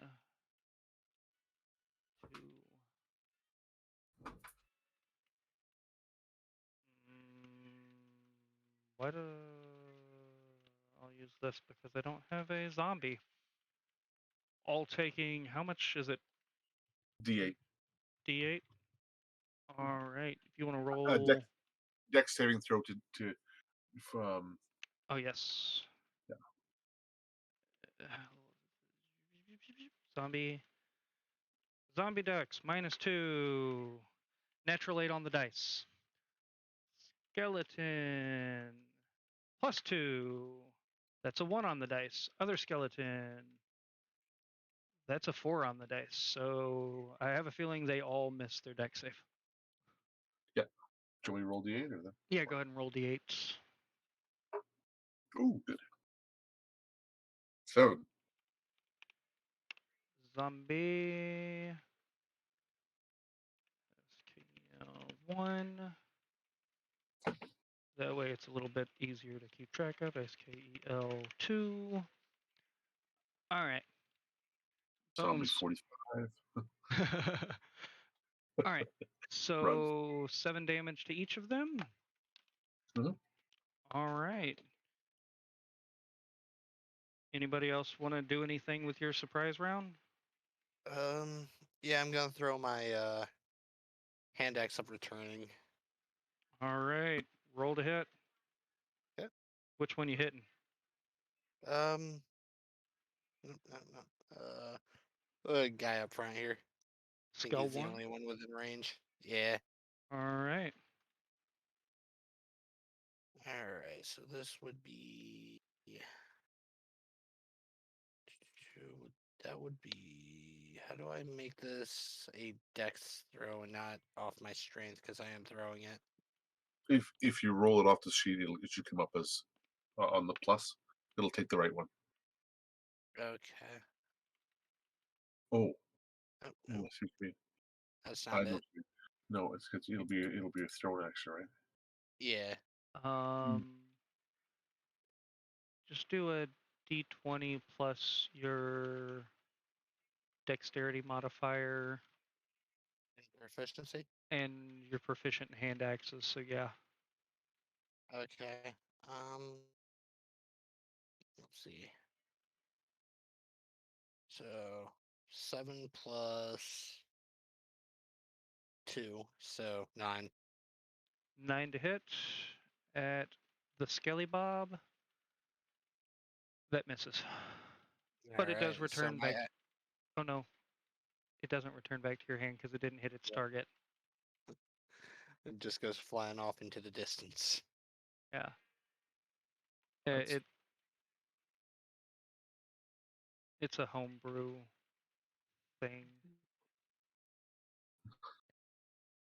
I'm trying to use my magic stone with my sling at the skelly out front. Say it bounces over here.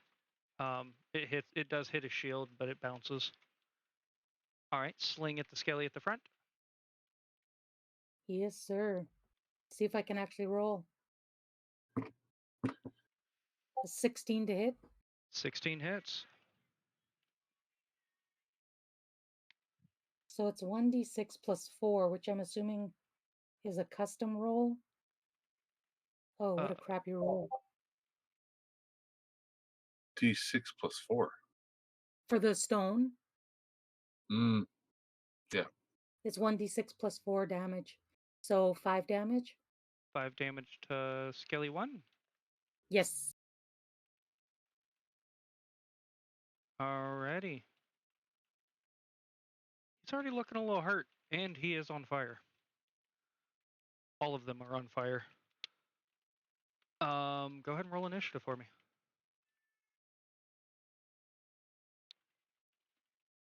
and Bernie, you can actually I'll tell you after. I was gonna say you can use it from your bonus actions, Bernie. Uh-huh. Your damage for is your bonus action for your magic stone. Oh, perfect. I see that. So, no, Cinder. What did you get, Seamus? 17. 17? Seamus, Morium. All right. Okay. All right. Ezio, you were up. I'd like to take a shot at it with my crossbow. All right, roll to hit. All right. Does 15 hit? Skelly 1, right? Yeah, Skelly 1. Yep, that hits. All right.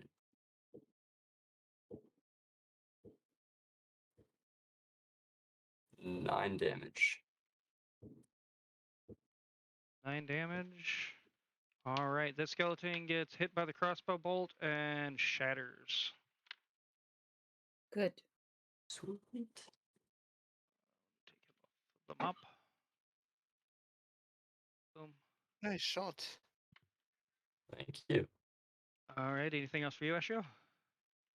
No, that's it for now. All right, Cinder, you're up.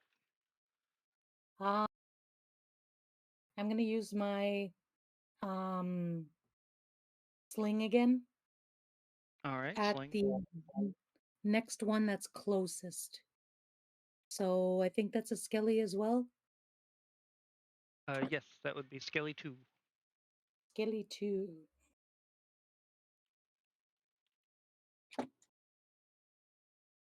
Uh, 14 to hit. 14 to hit. That does hit. Just hits.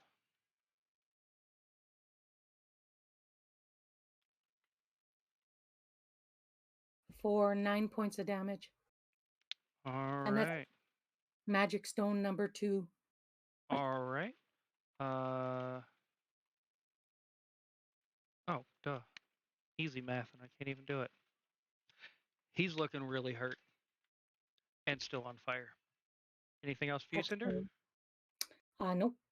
All right. Seamus, you're up. Alright, let's see some distance here. Believe my movement's only 25. Yep. Alright, I'm gonna move forward 5, 10, 15, 20, 25. And just gonna kinda say a little prayer to myself. Lord, grant me your strength. And my eyes glow blue. And I activate my rage, which activates my aura, my sea aura. So, with that, the skeleton in front of me has to make a dexterity save. All right. DC what? DC 14. All right. That's a 15 on the die. Okay, so he will only take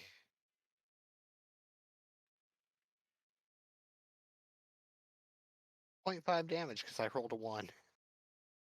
All right. I won't do 0.5. I'll just say he takes the 1 damage. Okay. He's still up and And- he's looking pretty hurt.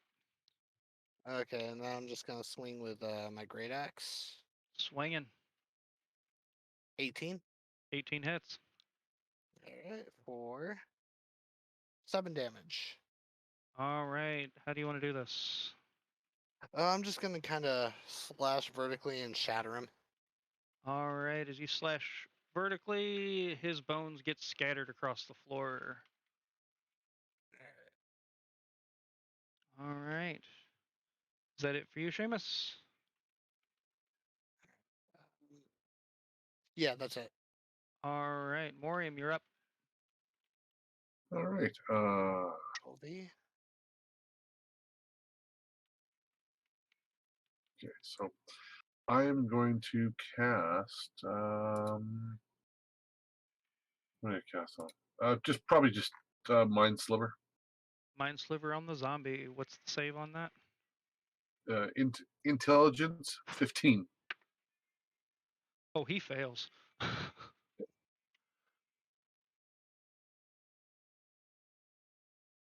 4 points of damage. 4 points of damage. Yeah. All right. And he gets D4 minus on his next saving throw. Does that count for his undead fortitude? Yep. All right.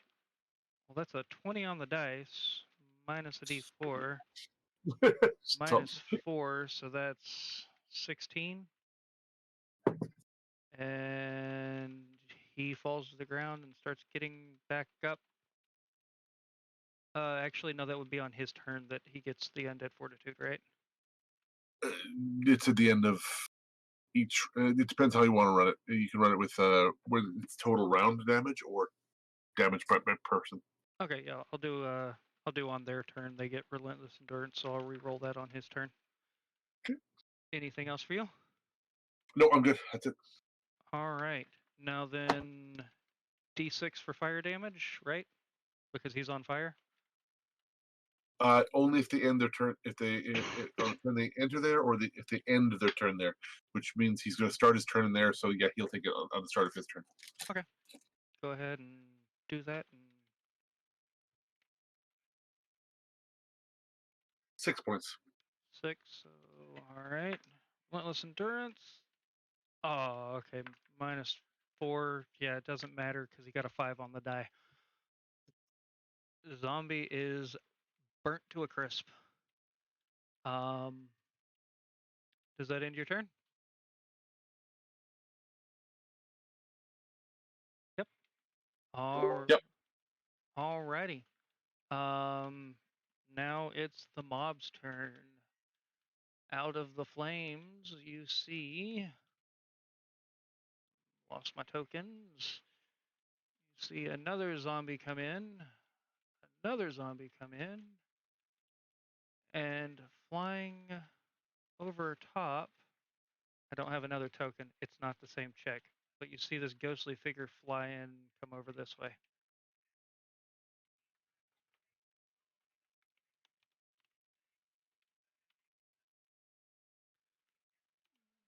One. D6s for the zombies.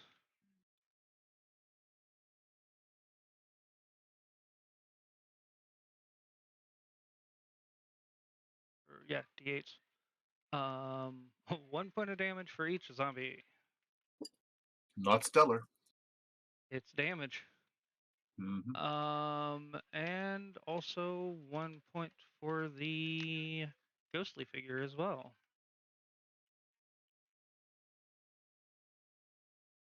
It is a magical fire. And it's fire in general.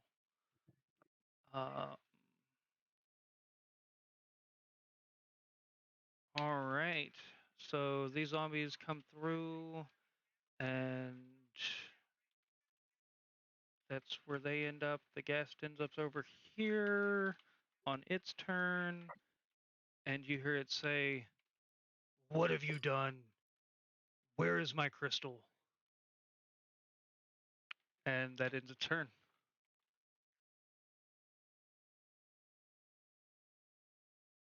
That goes up to Ezio.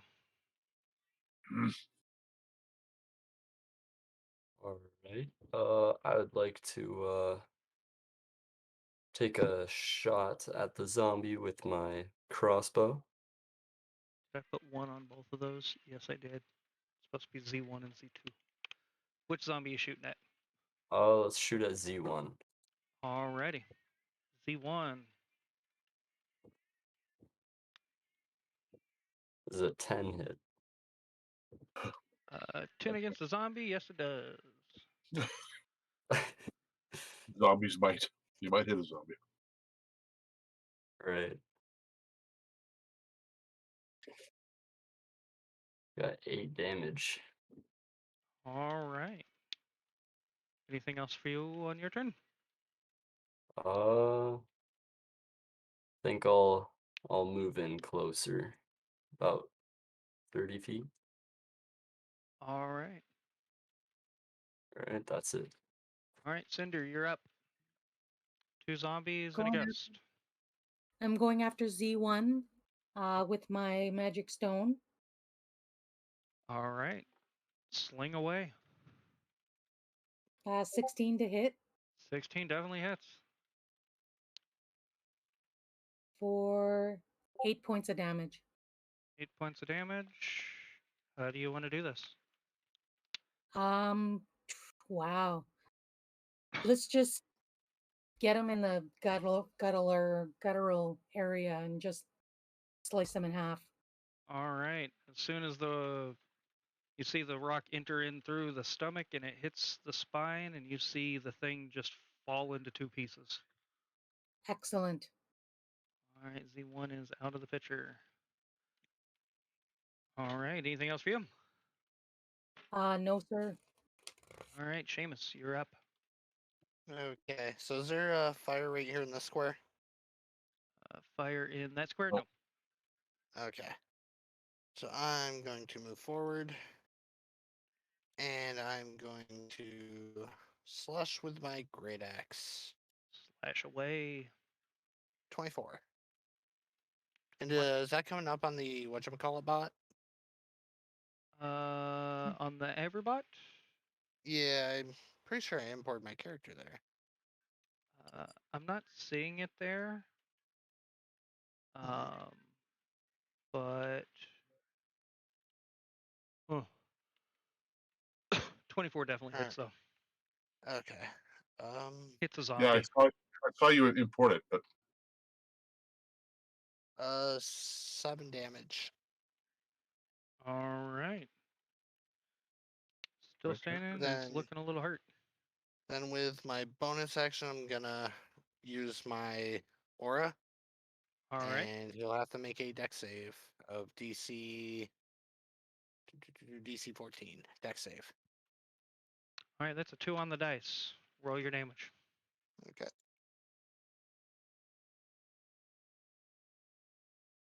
So 3 lightning damage. 3 lightning damage. Ooh, he's barely hanging on. All right. And then with that, I shall end my turn and try to figure this bot thing out. All right. Morium, you're up. all right. I am going to. I am going to monologue for a half second with the poor guy, and I'm going to say to him, "Do you know who we are?" In as booming and projected voice as I can. You should run back to the plane that you came from. I am I'm on trying to- my plane.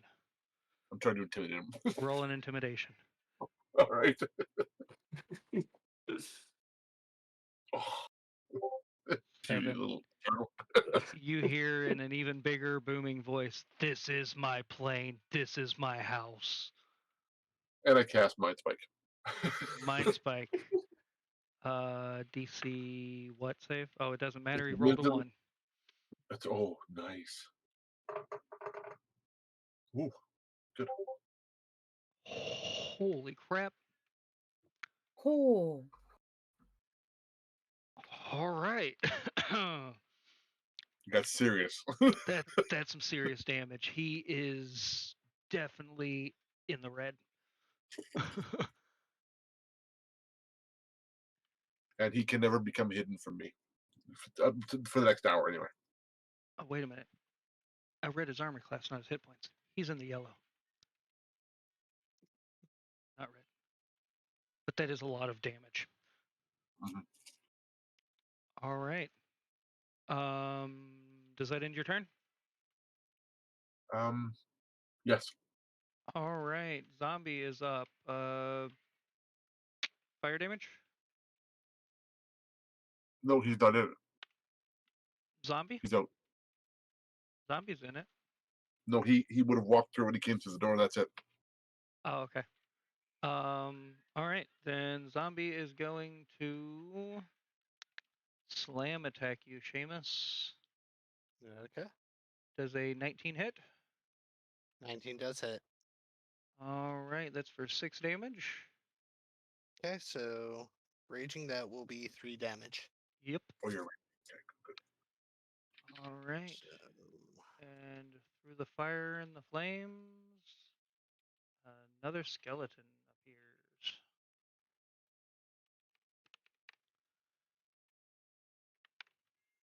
I should just start reusing tokens. That's 7 damage to the skelly.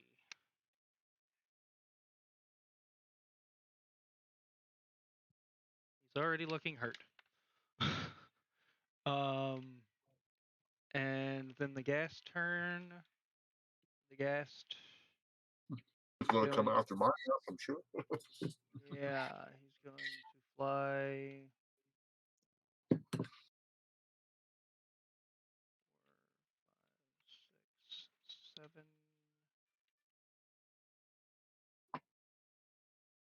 7. As far as he can get on one move. But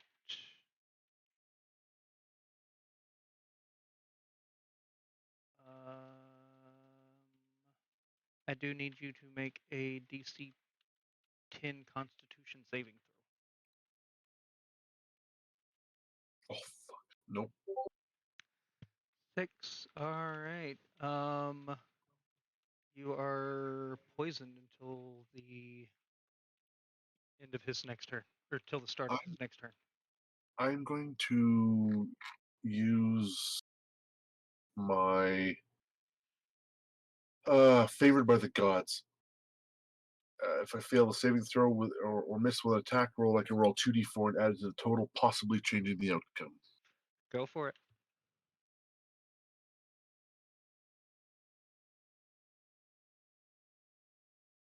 That So changes the 6, outcome. 7 is 13. I'll take the 13. All right, you saved. All right, Eshio, it's your turn.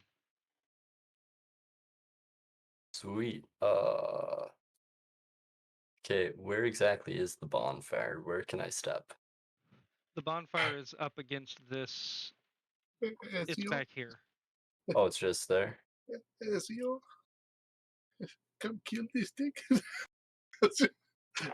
Oh shit! It's Go a around to the ghost. What am I supposed to do? Nothing. Go around to the right. That guy. Yeah, you can step in any of the squares around here and be safe. No, not the blue. The blue, no. Oh no, not the blue then. Just So basically, right here. Oh, sorry. So this square or Alright. these two squares are safe. All right, I'll step right in here then. This is a 10, or I guess make 20-foot bonfire right there. No? Okay. That's what I And use force flasks for. I'm gonna take a swing with my long sword.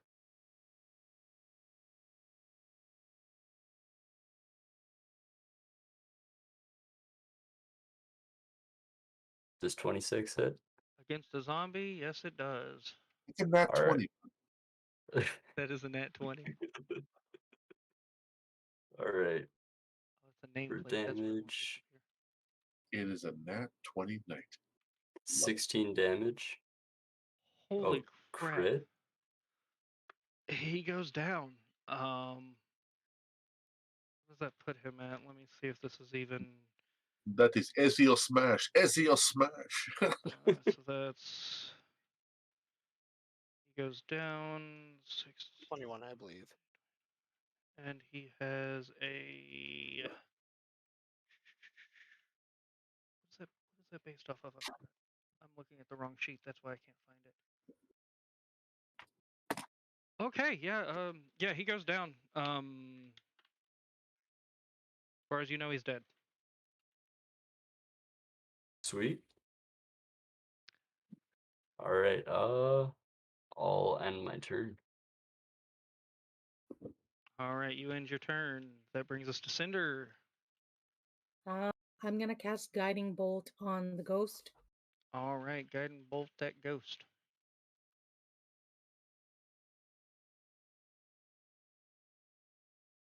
That was a nat 20. That hits the ghost. You thought I hit hard. Wait for this one. Uh-oh. Yeah. For 27. How do you want to electrocute this ghost to death? You rolled 2 1s and a 2. I want him to shake and explode. All right. In a Slimer fashion, the bolt comes out, hits the ghost, and he starts shaking with all the energy inside of him and explodes as ectoplasmic goo goes all over. You're in a 10-foot radius? Yes. Morium, you get covered in ectoplasmic goo. There you go. You're And welcome. as a little bit gets in your mouth, it's kind of sweet. I'm going to wear it with a badge of honor. I'll keep him in the shell. You know, like he killed a ghast. Oh, I guess I can take him off the battlefield because he exploded in a blaze of glory. All right. If that ends your turn, Seamus, you're up. Okay. So, I'm gonna swing for the skelly here. Swing away. Okay, let's see. Actions. 15. 15 hits. All right. 13 damage.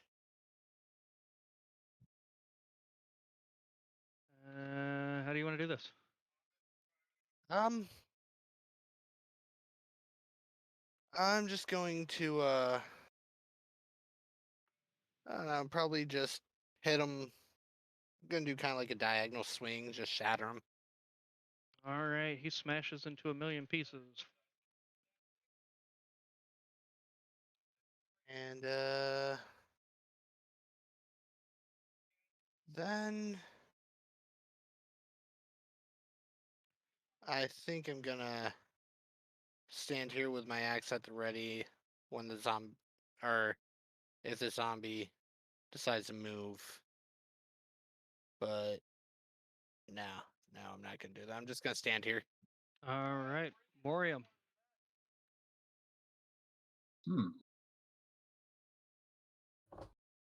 There's a zombie laying on the ground that could be dead or could not be.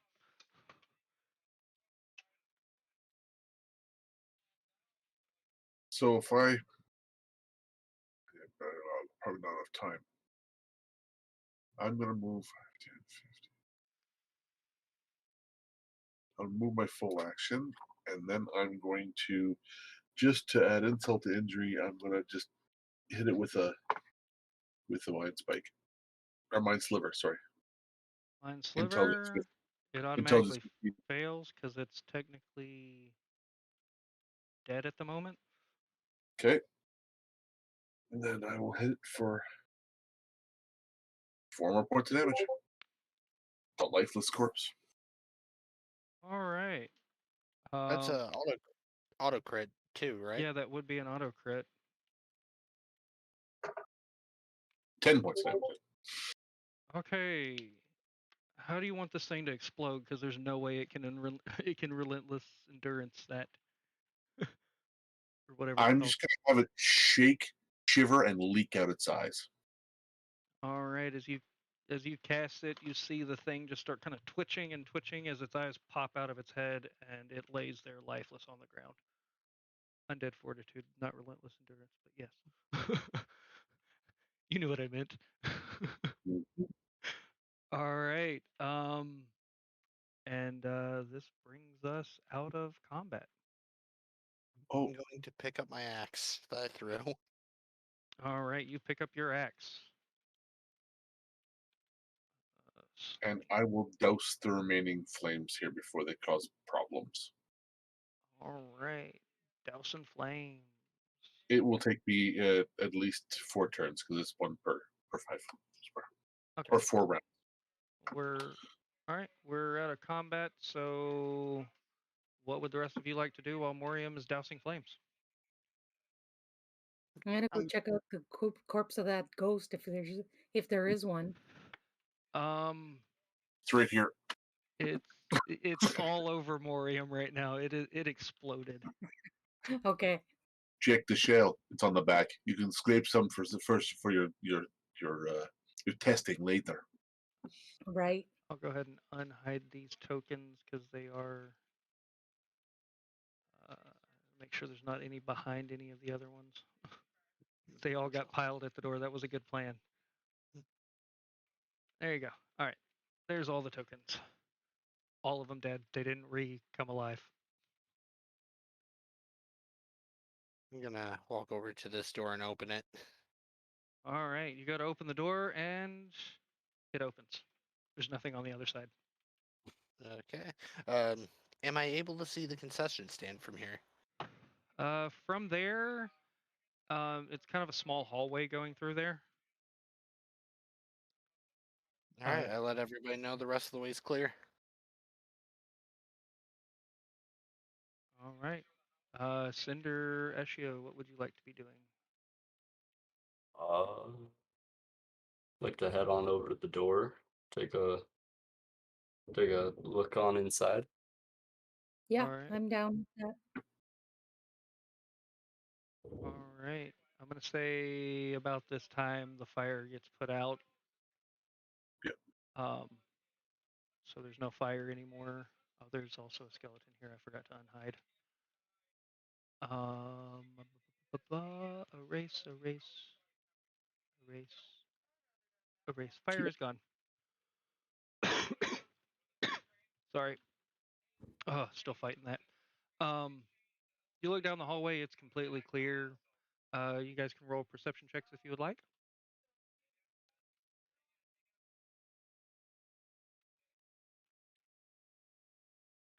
Oh, dirty Oh. 20. 24.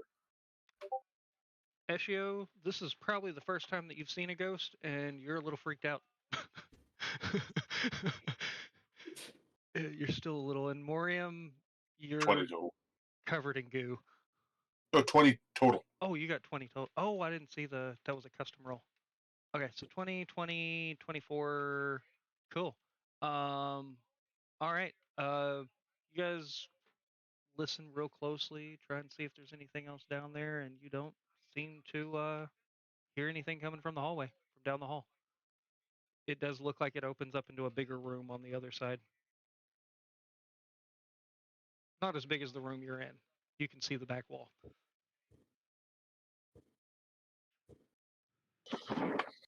Oh, she did say the concession stand was down that way, yeah?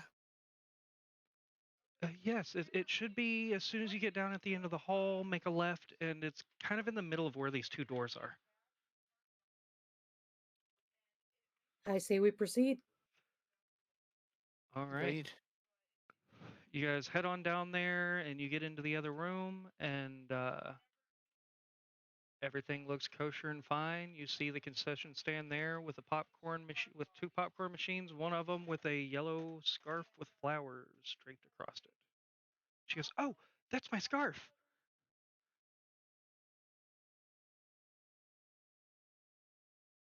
I go over to the popcorn machine and pick up the scarf. All right, as you pick up the scarf, it's a little dingy, kind of oil covered and gross from old oil.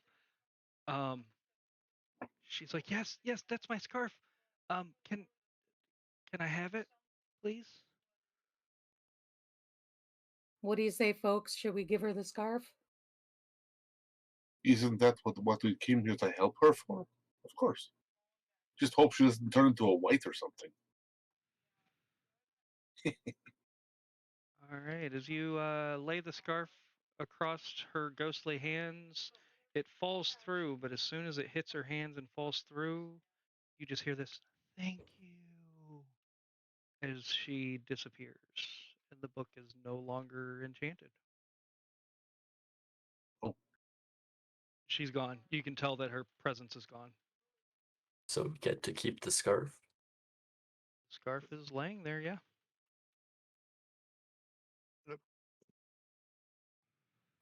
Shall we stash away the scarf for our inventory? Perhaps Moriam can wear it? Well, okay. I will mend it first, but okay.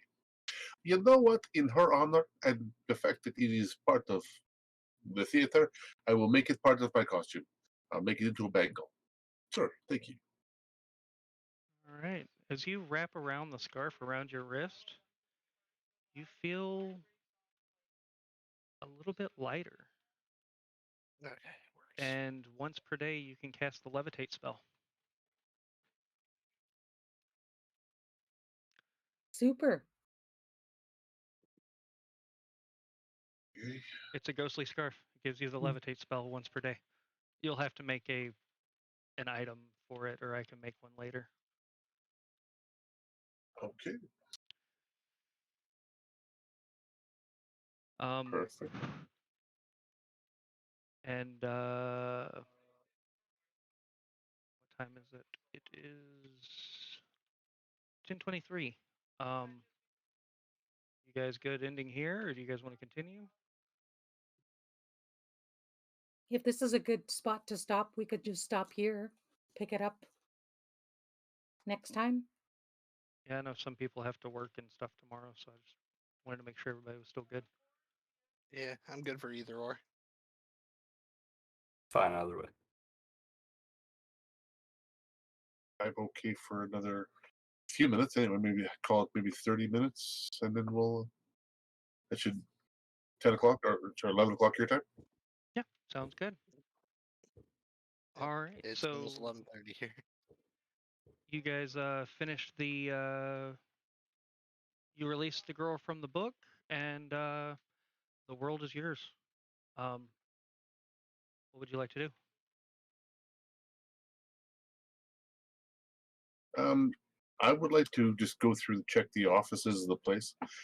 Sorry. If before we leave this theater, we should check the offices to see if there's any place that maybe some money stashed here. Is the theater after all? We should check the ticket. If Um, if they have other coin, is good, but the paper stuff no good. I agree. This Uh, Do a place, thorough search. this Sorry. place appears to have been abandoned for quite a while. Yes. There's probably a good chance there's treasure here. all right. Everybody roll a investigation check, and we'll just do a group investigation. 18. 12. 5. 19. 19, 12, 5, and 18. All right. With your group investigation checks, checking through everything, checking the skeletons and zombies' bodies, all the different little rooms and places like that, you find 70 gold, 20 silver, none of that, 10 copper, and see Seamus and Moriam, as you're kind of going around by where the popcorn machines and stuff like that is, you find a little it looks like a patch job on the wall there. Well, that looks suspicious. I agree. Perhaps I should break it down. You do what you like. Absolutely. All right. So I raise my axe and I swing at the patch. All right, as you raise your axe and swing at the patch, the wall crumbles away, and there is a small lockbox inside. Small to medium, it's kind of in between.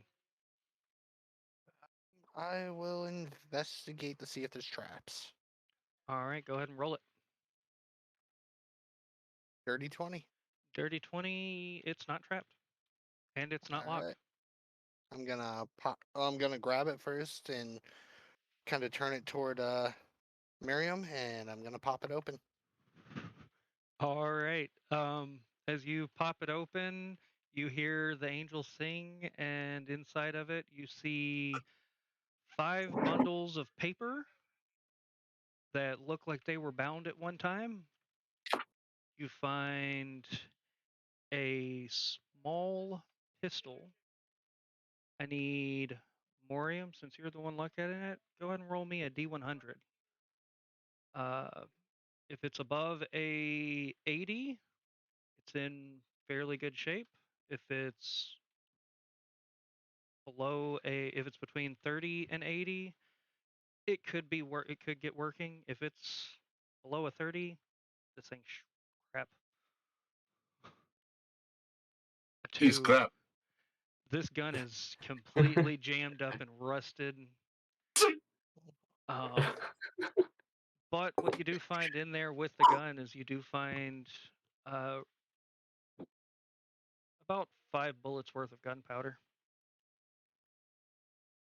I will take this. Gunpowder. Yep, Alright, you can just- DM. I'm sorry. DM question: is there guns in this world? Like a lot of them, or are they like rare and legend, kind of like things of legend? They're pretty rare. There are working guns, but the likelihood of finding a gun that is in working condition is really rare. One that might need a little bit of tinkering to get it to work and some oil here and blah blah blah. Somebody that knows something about it could get one working is a little less rare, but then yeah, they're still pretty rare. Okay. Not crazy rare, but they are rare. So, group question is, are you taking, are we doing a group inventory of like the gold and stuff or are we supposed to be putting that in our own inventory? Four platinum, 138 gold pieces, 100 silver pieces, and 40 copper pieces so far for the group of us. Okay, right on. Thank you. I arbitrarily started counting. Okay. And one non-working pistol. Yeah, pretty much a pile of rust that looks like a pistol.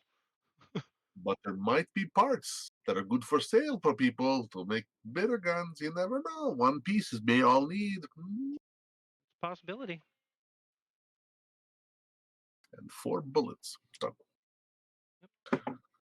Oh, I haven't seen a piece like that since I worked alongside the Dwarven Rifle Corps. Yeah, in your military, you've probably seen 5 guns in total in your whole career. The elite of the elite dwarves get to hold such an item, such a weapon. But I will examine those 5 bundles of paper to see if there's anything on them. All right, as you go to grab the 5 bundles of paper, they fall apart. This was old money. And it was in just a small lockbox. It wasn't really worth much. But that's what you find throughout the theater. Got a couple of magic items that may be able to be looked at, and you're still wearing that robe, right? Mm-hmm. All right. Throughout the time that you've been on this and you've been wearing it and stuff, it is a robe of protection +1. Okay.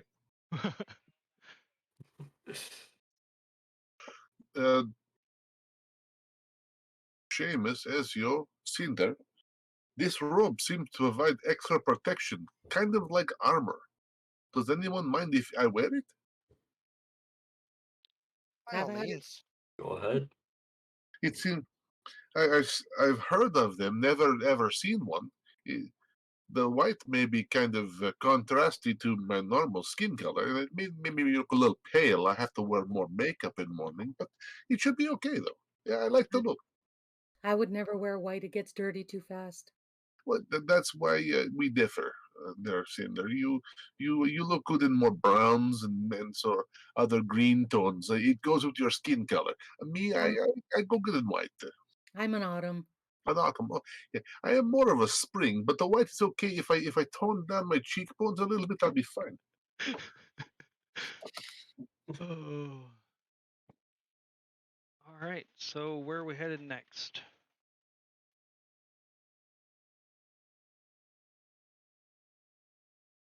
Does anybody need to rest? I could probably use to rest, but Do we want to go back to the mansion and then maybe think about heading to the Bramble Dust tomorrow? What about the other magic items we've been carrying along? Do we know what they do? why don't we go back to mansion, figure out what these other things are, and then we Yeah. can decide whether we head off tonight or tomorrow. All right. Is this good as you? Yeah, But sounds good. you're smart like Seamus. You know, people say the fighters and the people that swing the axes are stupid. No, I don't believe so. You speak really well. You have smart tactics. It's a good thing. Let's go. I could definitely go for another meal.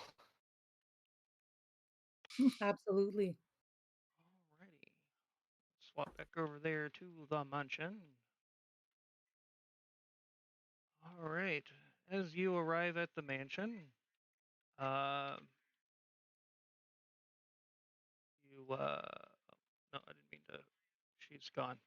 Um, as you arrive at the mansion, you are greeted at the table with a meal. You have turkey, ham, potatoes, gravy, corn, green beans, salad. Almost like they were expecting you. And as you're sitting there and meals are in front of you, all of a sudden, Fabio appears at the end of the table. So, Fabio, how did everything I'm go? sorry.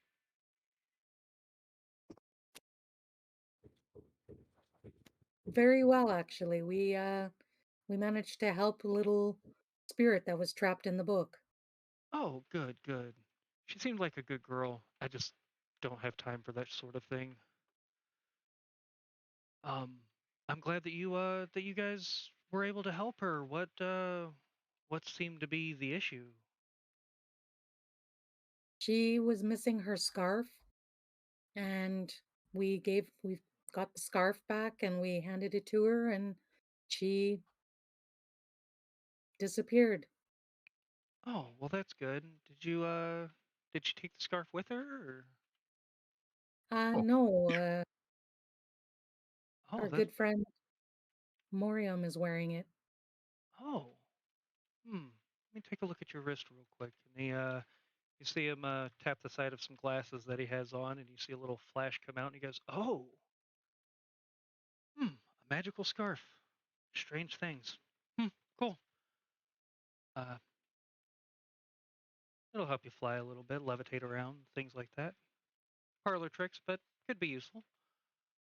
Um, so you helped the girl in the book. I'd say I didn't have to do it, so that helps me out. Um, uh, how's yeah. 125 gold sound? Total? Yeah, total. Absolutely. Do you want to add that to group treasure? I could do that.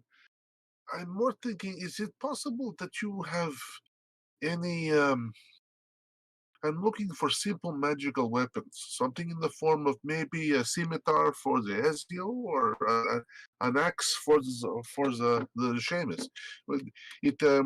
We found that we have a shortfall in attacking things that may be kind of immune to regular weapons, if you know. Oh, magical creatures. Yes. Possibly. Give me just a minute, and he swirls his hand over to the side and looking down in there. Um, I know I you can't speak for everyone here, but I think I would give up the money for this job and maybe next if we can have the rest of us all working with weapons that could hit some of the magical type creatures. I okay? have my spells, but they do not. That could be something that could be arranged. Hmm. I don't happen to have anything on me at the moment, but I could definitely get something made. Well, would you be able to enchant something that already has been made? Like, for instance, my axe, so you don't have to get a new one. I could It has some sentimental value. I could possibly do that. Might take a little bit longer. Let's see what I have in my reserves as far as imbuing ingredients and things like that. But that should be something that could be done. Ezio, is there any certain requests that you have for your weapon, or I could possibly do one of yours as well? Um, actually, no, not really. I do have a question for Morium afterwards, though. Okay, Oh, I'll you come up don't with want something that? for you. Oh, okay. You can go ahead and ask your question. All right, Morium, you still have that black gem, right? No, I put it in my No, bag of he's Oh, holding. oh, you have that. Okay, sorry. Yeah. Now Seamus didn't feel too good after touching that. Like it hurt him, right? yes. What if Yeah. we could get that like forged into the knuckle of a gauntlet or something like that, or into the edge of a weapon? Do we want We should find. Fabio's help identifying things? That's what I was Yeah. about to say, Cinder. Oh, okay. We don't want it to kill you, or slowly eat you alive from the heart out. Or turn That's you a into thing. something we don't want to have to kill? Oh, that All got right. dark, Cinder. Jeez. Oh, I like it. You don't kill him. Boy. Oh, We may need him. turn Let's me into not something kill you him can yet. have to kill. Jeez. Possibly.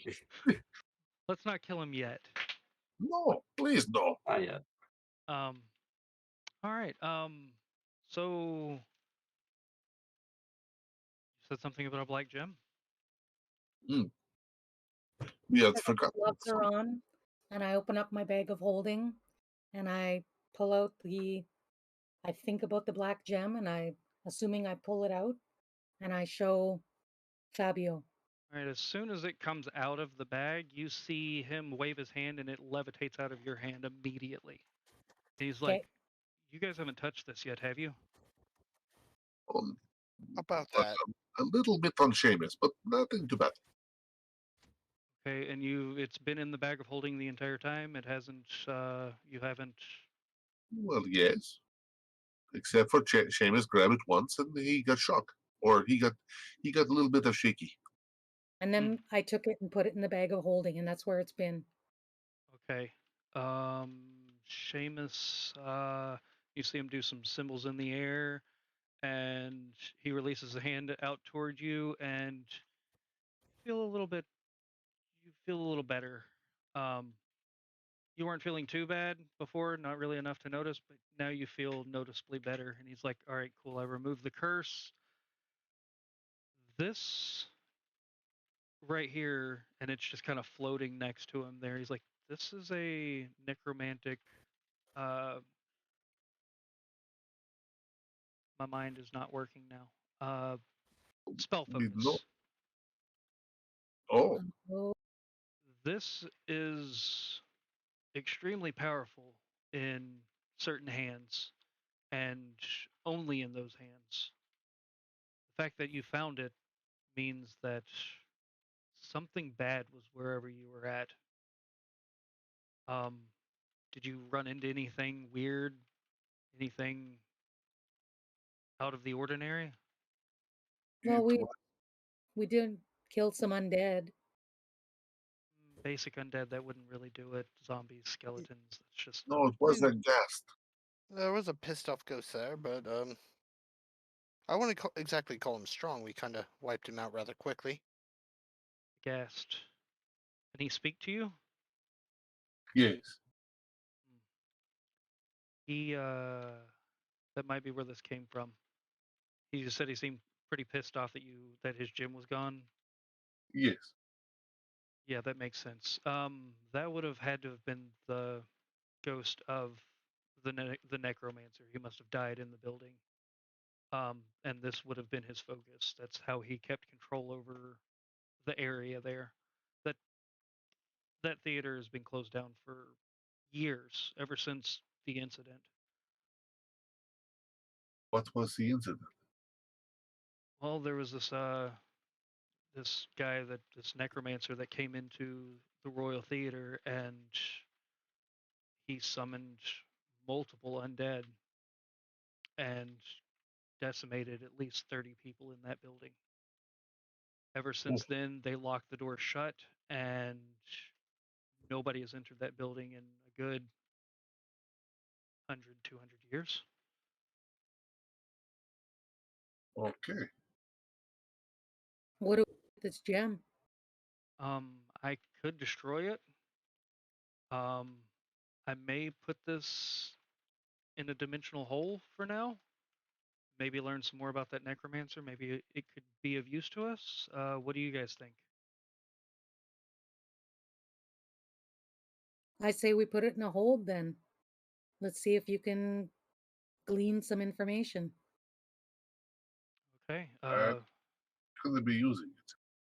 So, A spellcasting focus is a very strong item. It holds the powers of what has gone through it. So I may be able to glean some information towards sorry, towards the things that this was used for, possibly maybe some spells that may help something or something, cures.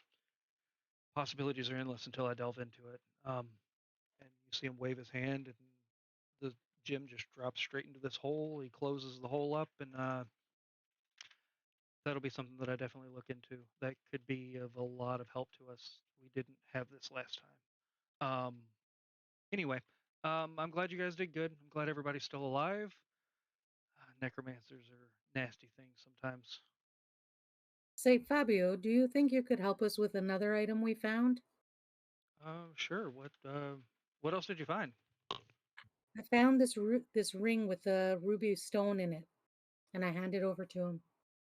Kind of takes it and looks through it, and you see his glasses flash real quick, and he's kind of like, Well, good thing this isn't a cursed item. Unlike that, and he kind of points down towards where the hole was. Um, this is a pretty. You just found this in the theater? Well, I cast detect magic, and I was drawn to it, so we all found it and put it in my backpack, and thought it might have some purpose. This is a ring of health. Um, it's kind of like a amulet of health, but somebody twisted the magic and put it into a ring form. Hmm.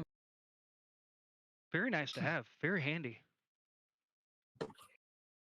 There was some. I don't remember that robe. Were you wearing that when you left? no. Robe of protection, also very handy. This must have been a good adventure. You guys found some really good things. Here, and he hands the ring back over to you, Cinder. It's weird that Yeah, all those magical items would be in a old abandoned theater.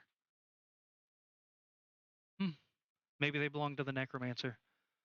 Everything seems to be clean and not cursed or anything, so you guys should be good. Um, well, Put it on, Cinder. It'll help you. I know what those are. I've seen one before. didn't look like this though, but I saw an amulet. If he's of health, it make you big strong. The strong man in the circus, he wore one from his father. That's what made him big strong man. Oh, He used to would eat all everyone kinds of things. would But everyone be okay if I wore it? Yeah, go ahead. Yep. You can add a amulet of health to your character sheet. just change name to Ring of Health. Yeah.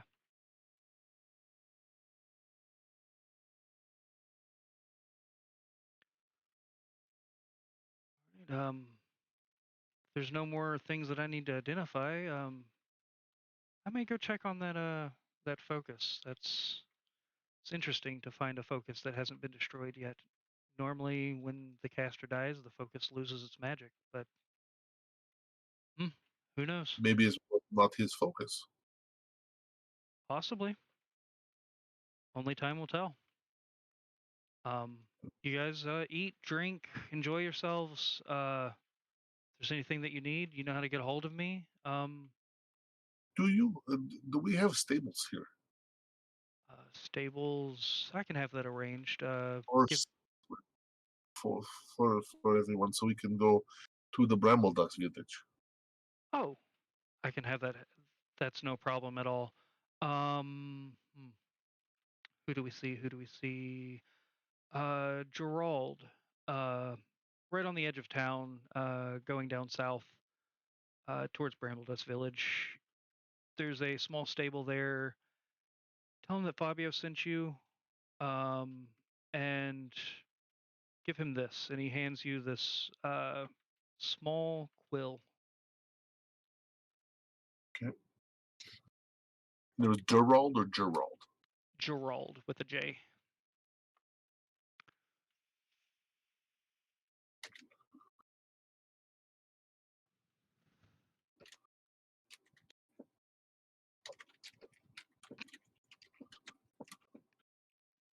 I take the quill. All right. You have the quill, and he says Gerald should be able to help you out, give you some horses for the bird going too. Well, he can fly, but yeah, maybe. Does he know other? I don't speak bird. Cinder, can you ask him next time we see him? I can certainly pass on the message. Thank you. I don't know. Maybe. Anything specific you want me to say? Well, yes. Can you ride a horse? I'll ask him. Which would, this would be the funniest thing ever. A bird riding a horse. I mean, it's gonna look. I look hilarious on horse because a turtle on horse is just funny. It just really is. I go very fast though. All right. He's smaller. The bird's kind of shifty. I can sense some good in him, but just give it time. If he becomes a little bit bad, can we put him in soup? No, we can't put him in soup. I haven't had a good bird soup in a long time. No, we may need him. He may be needed. No, if you say he's shifty, if he shift wrong way, I mean, earlier Cinder was talking about killing Ezio and maybe scrambling him for bones, but we can't have bird. He probably tastes like chicken. I think he We might don't be want a to little kill tough. Ezio. Oh yeah, he'd be stringy. He's a crow. He's a crow. Yeah, let's hold off on the killing of anybody unnecessary. It's not planned. I don't want to kill anybody. But I'm adopting the tactics of our Seamus here, and he's got good tactics. He's smarts. Good to have. So I think I follow his lead. Be aware, trust no one. Smart. Can you bring us some chicken noodle soup, please? And all of a sudden, one of the pots from the kitchen flies in and throws some bowls on the table, pours some soup out into it, and it's like, oh, all this talk of bird soup sounded really Fabio, good. this is not Ezio. This is not the bird, right? Oh no, he's still sleeping. Oh, good. Okay, I This haven't is seen just him chicken. for a few hours. So, okay, well, If it did taste like chicken, I wouldn't know. True. I have some bird soup. Bird soup. While we're eating, excuse me, Fabio. You said you've been to other places, other worlds. You have Yeah. any tales you care to share? Well, I was in this one realm, and I just happened to be strolling through. It's a nice city. Had a huge statue in the water, castle overlooking the water. It was very beautiful, but uh, I went up on top of the statue, and then all of a sudden, this giant purple ball fell and hit the statue and shunted me out of the reality. I wonder what happened to that place. That is very weird, because I remember a tale as a child of a great storyteller from ancient history. He said something very similar about a city like that. Hmm. And I mean, I've been through. I've seen the Fae. I've seen the Under. I've seen well, seen hell. I've been there and back. Um, I don't know. What interests you? I just like hearing tales. I have a few of my own to share, but I like picking up others. Well, I mean, I have a tale of my own. If it I, interests. I sit there eager that word, and leaning closer. Do tell. Well, it actually happened on on this world right here. Um, I heard tale of a great calamity, and I heard that it may need to be stopped, and I'm the one who needs to do it with the help of a couple of others. And so I go back in time, and I hear that government's messing with what they called ley lines. It was actually magical points across the entire globe here, and next thing I know, explosions start happening everywhere. Magic, wild magic, flying Hold out up. of this place. When you say globe, are you implying that the Earth isn't flat? Oh no, this Earth is definitely round. I've seen it. Are you certain? Oh, 100%. I've uh, I've flown around it myself. Indeed. He just kind of looks Oh, kind of skeptical. oh, if you think this is all that there is here, oh, you're that would be a big assumption. There's a lot more to this place than just our little rock here. Hmm. Who am I sitting next to? You are sitting next to Eshio, and in between Eshio and Seamus. I kind of nudge Egio and I say to him, "Oh, he's one of those straight earthers." um, yeah, and so I happened to be there whenever all of this happened. I had to use some of our own tactics from back at my reality, if it's still my reality. Anyway, we tamed the magic, me and a couple of others, and kind of got it to where it is today. It was an interesting process. A lot of random things happened. Places being shunted to other realities, but eventually we got it to calm down. And that's the tale of here, Earth. It Sounds sounds crazy, doesn't it? like very crazy. Oh yeah, and that's where you guys come in. That happened about 2,000 years ago, I believe. What is it? It's 2222. That's a little longer than when we were from. Yeah, you guys are from 2022, correct? Yes. Hmm. Yes. Well, my mind is the body is from here. It doesn't seem that old. No, the body was held in a cryostasis, kind of like what happened to old Walter there. Um, and whenever the calamity happened, the magic surged into his tank and awakened him.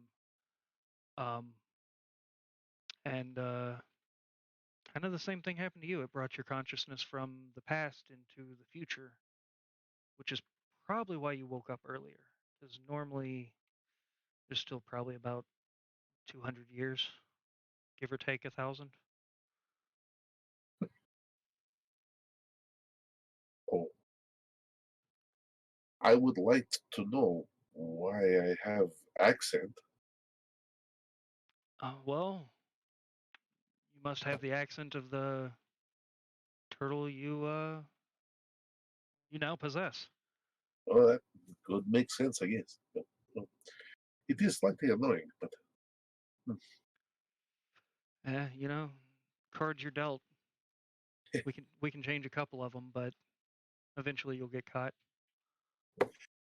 I would like to go have a sleep. I need to rest my mind a little bit. If everyone is okay, I need to rest the day before we head out. If everyone is good at this. Agreed. All right. Sounds Well, good. you guys all have a great night, and I'll retire to my studies. Thank you guys for taking care of that. It honestly takes a lot off my plate, and kind of puts more on my plate. My plate's always kind of full. It's like Thanksgiving. But now maybe you have dessert. It's all good. Fair enough. Fair enough. Well, y'all have a great night. And he disappears again. You guys head up to your chambers and find your beds made, pristine looking, most comfortable beds you've slept in. And that's where we'll end it for the night, unless Oh, anybody else has something. yes, Ezio, meet me in my room. You wanted to talk about something. Oh no, it was just about the gem. Oh, okay, Yeah. fine. He's fine. But if you want to play cards, let me know. I'll play cards for a bit before I go to bed. All right. I might take you up on that offer. You know, I think let's go to the living room. We'll play some cards first. No money. I don't know you well enough yet. Fair enough. I do have one quick question though. He did say something about you waking up in new bodies. What's that all about? And past and stuff like that. You know, let's find one of these flying things and get a little drunk, and I'll tell you. I can do some drinking. Let's do that. We'll be up in the living room upstairs. All right, up in the private living room. Yeah. All right. Do you guys want It's to play? cool. Want to play out some cards, or No. okay? That's how we'll end it. We'll end it playing Mhm. cards and me explaining to him where the hell we came from. I'm talking to a straight earther. Alrighty, y'all. That's where we're gonna end it for the night. Thank you all for watching and joining us again. We'll see you next time. Make sure to hit the subscribe button, the like button, whatever platform you're watching this on. Comment, and we will.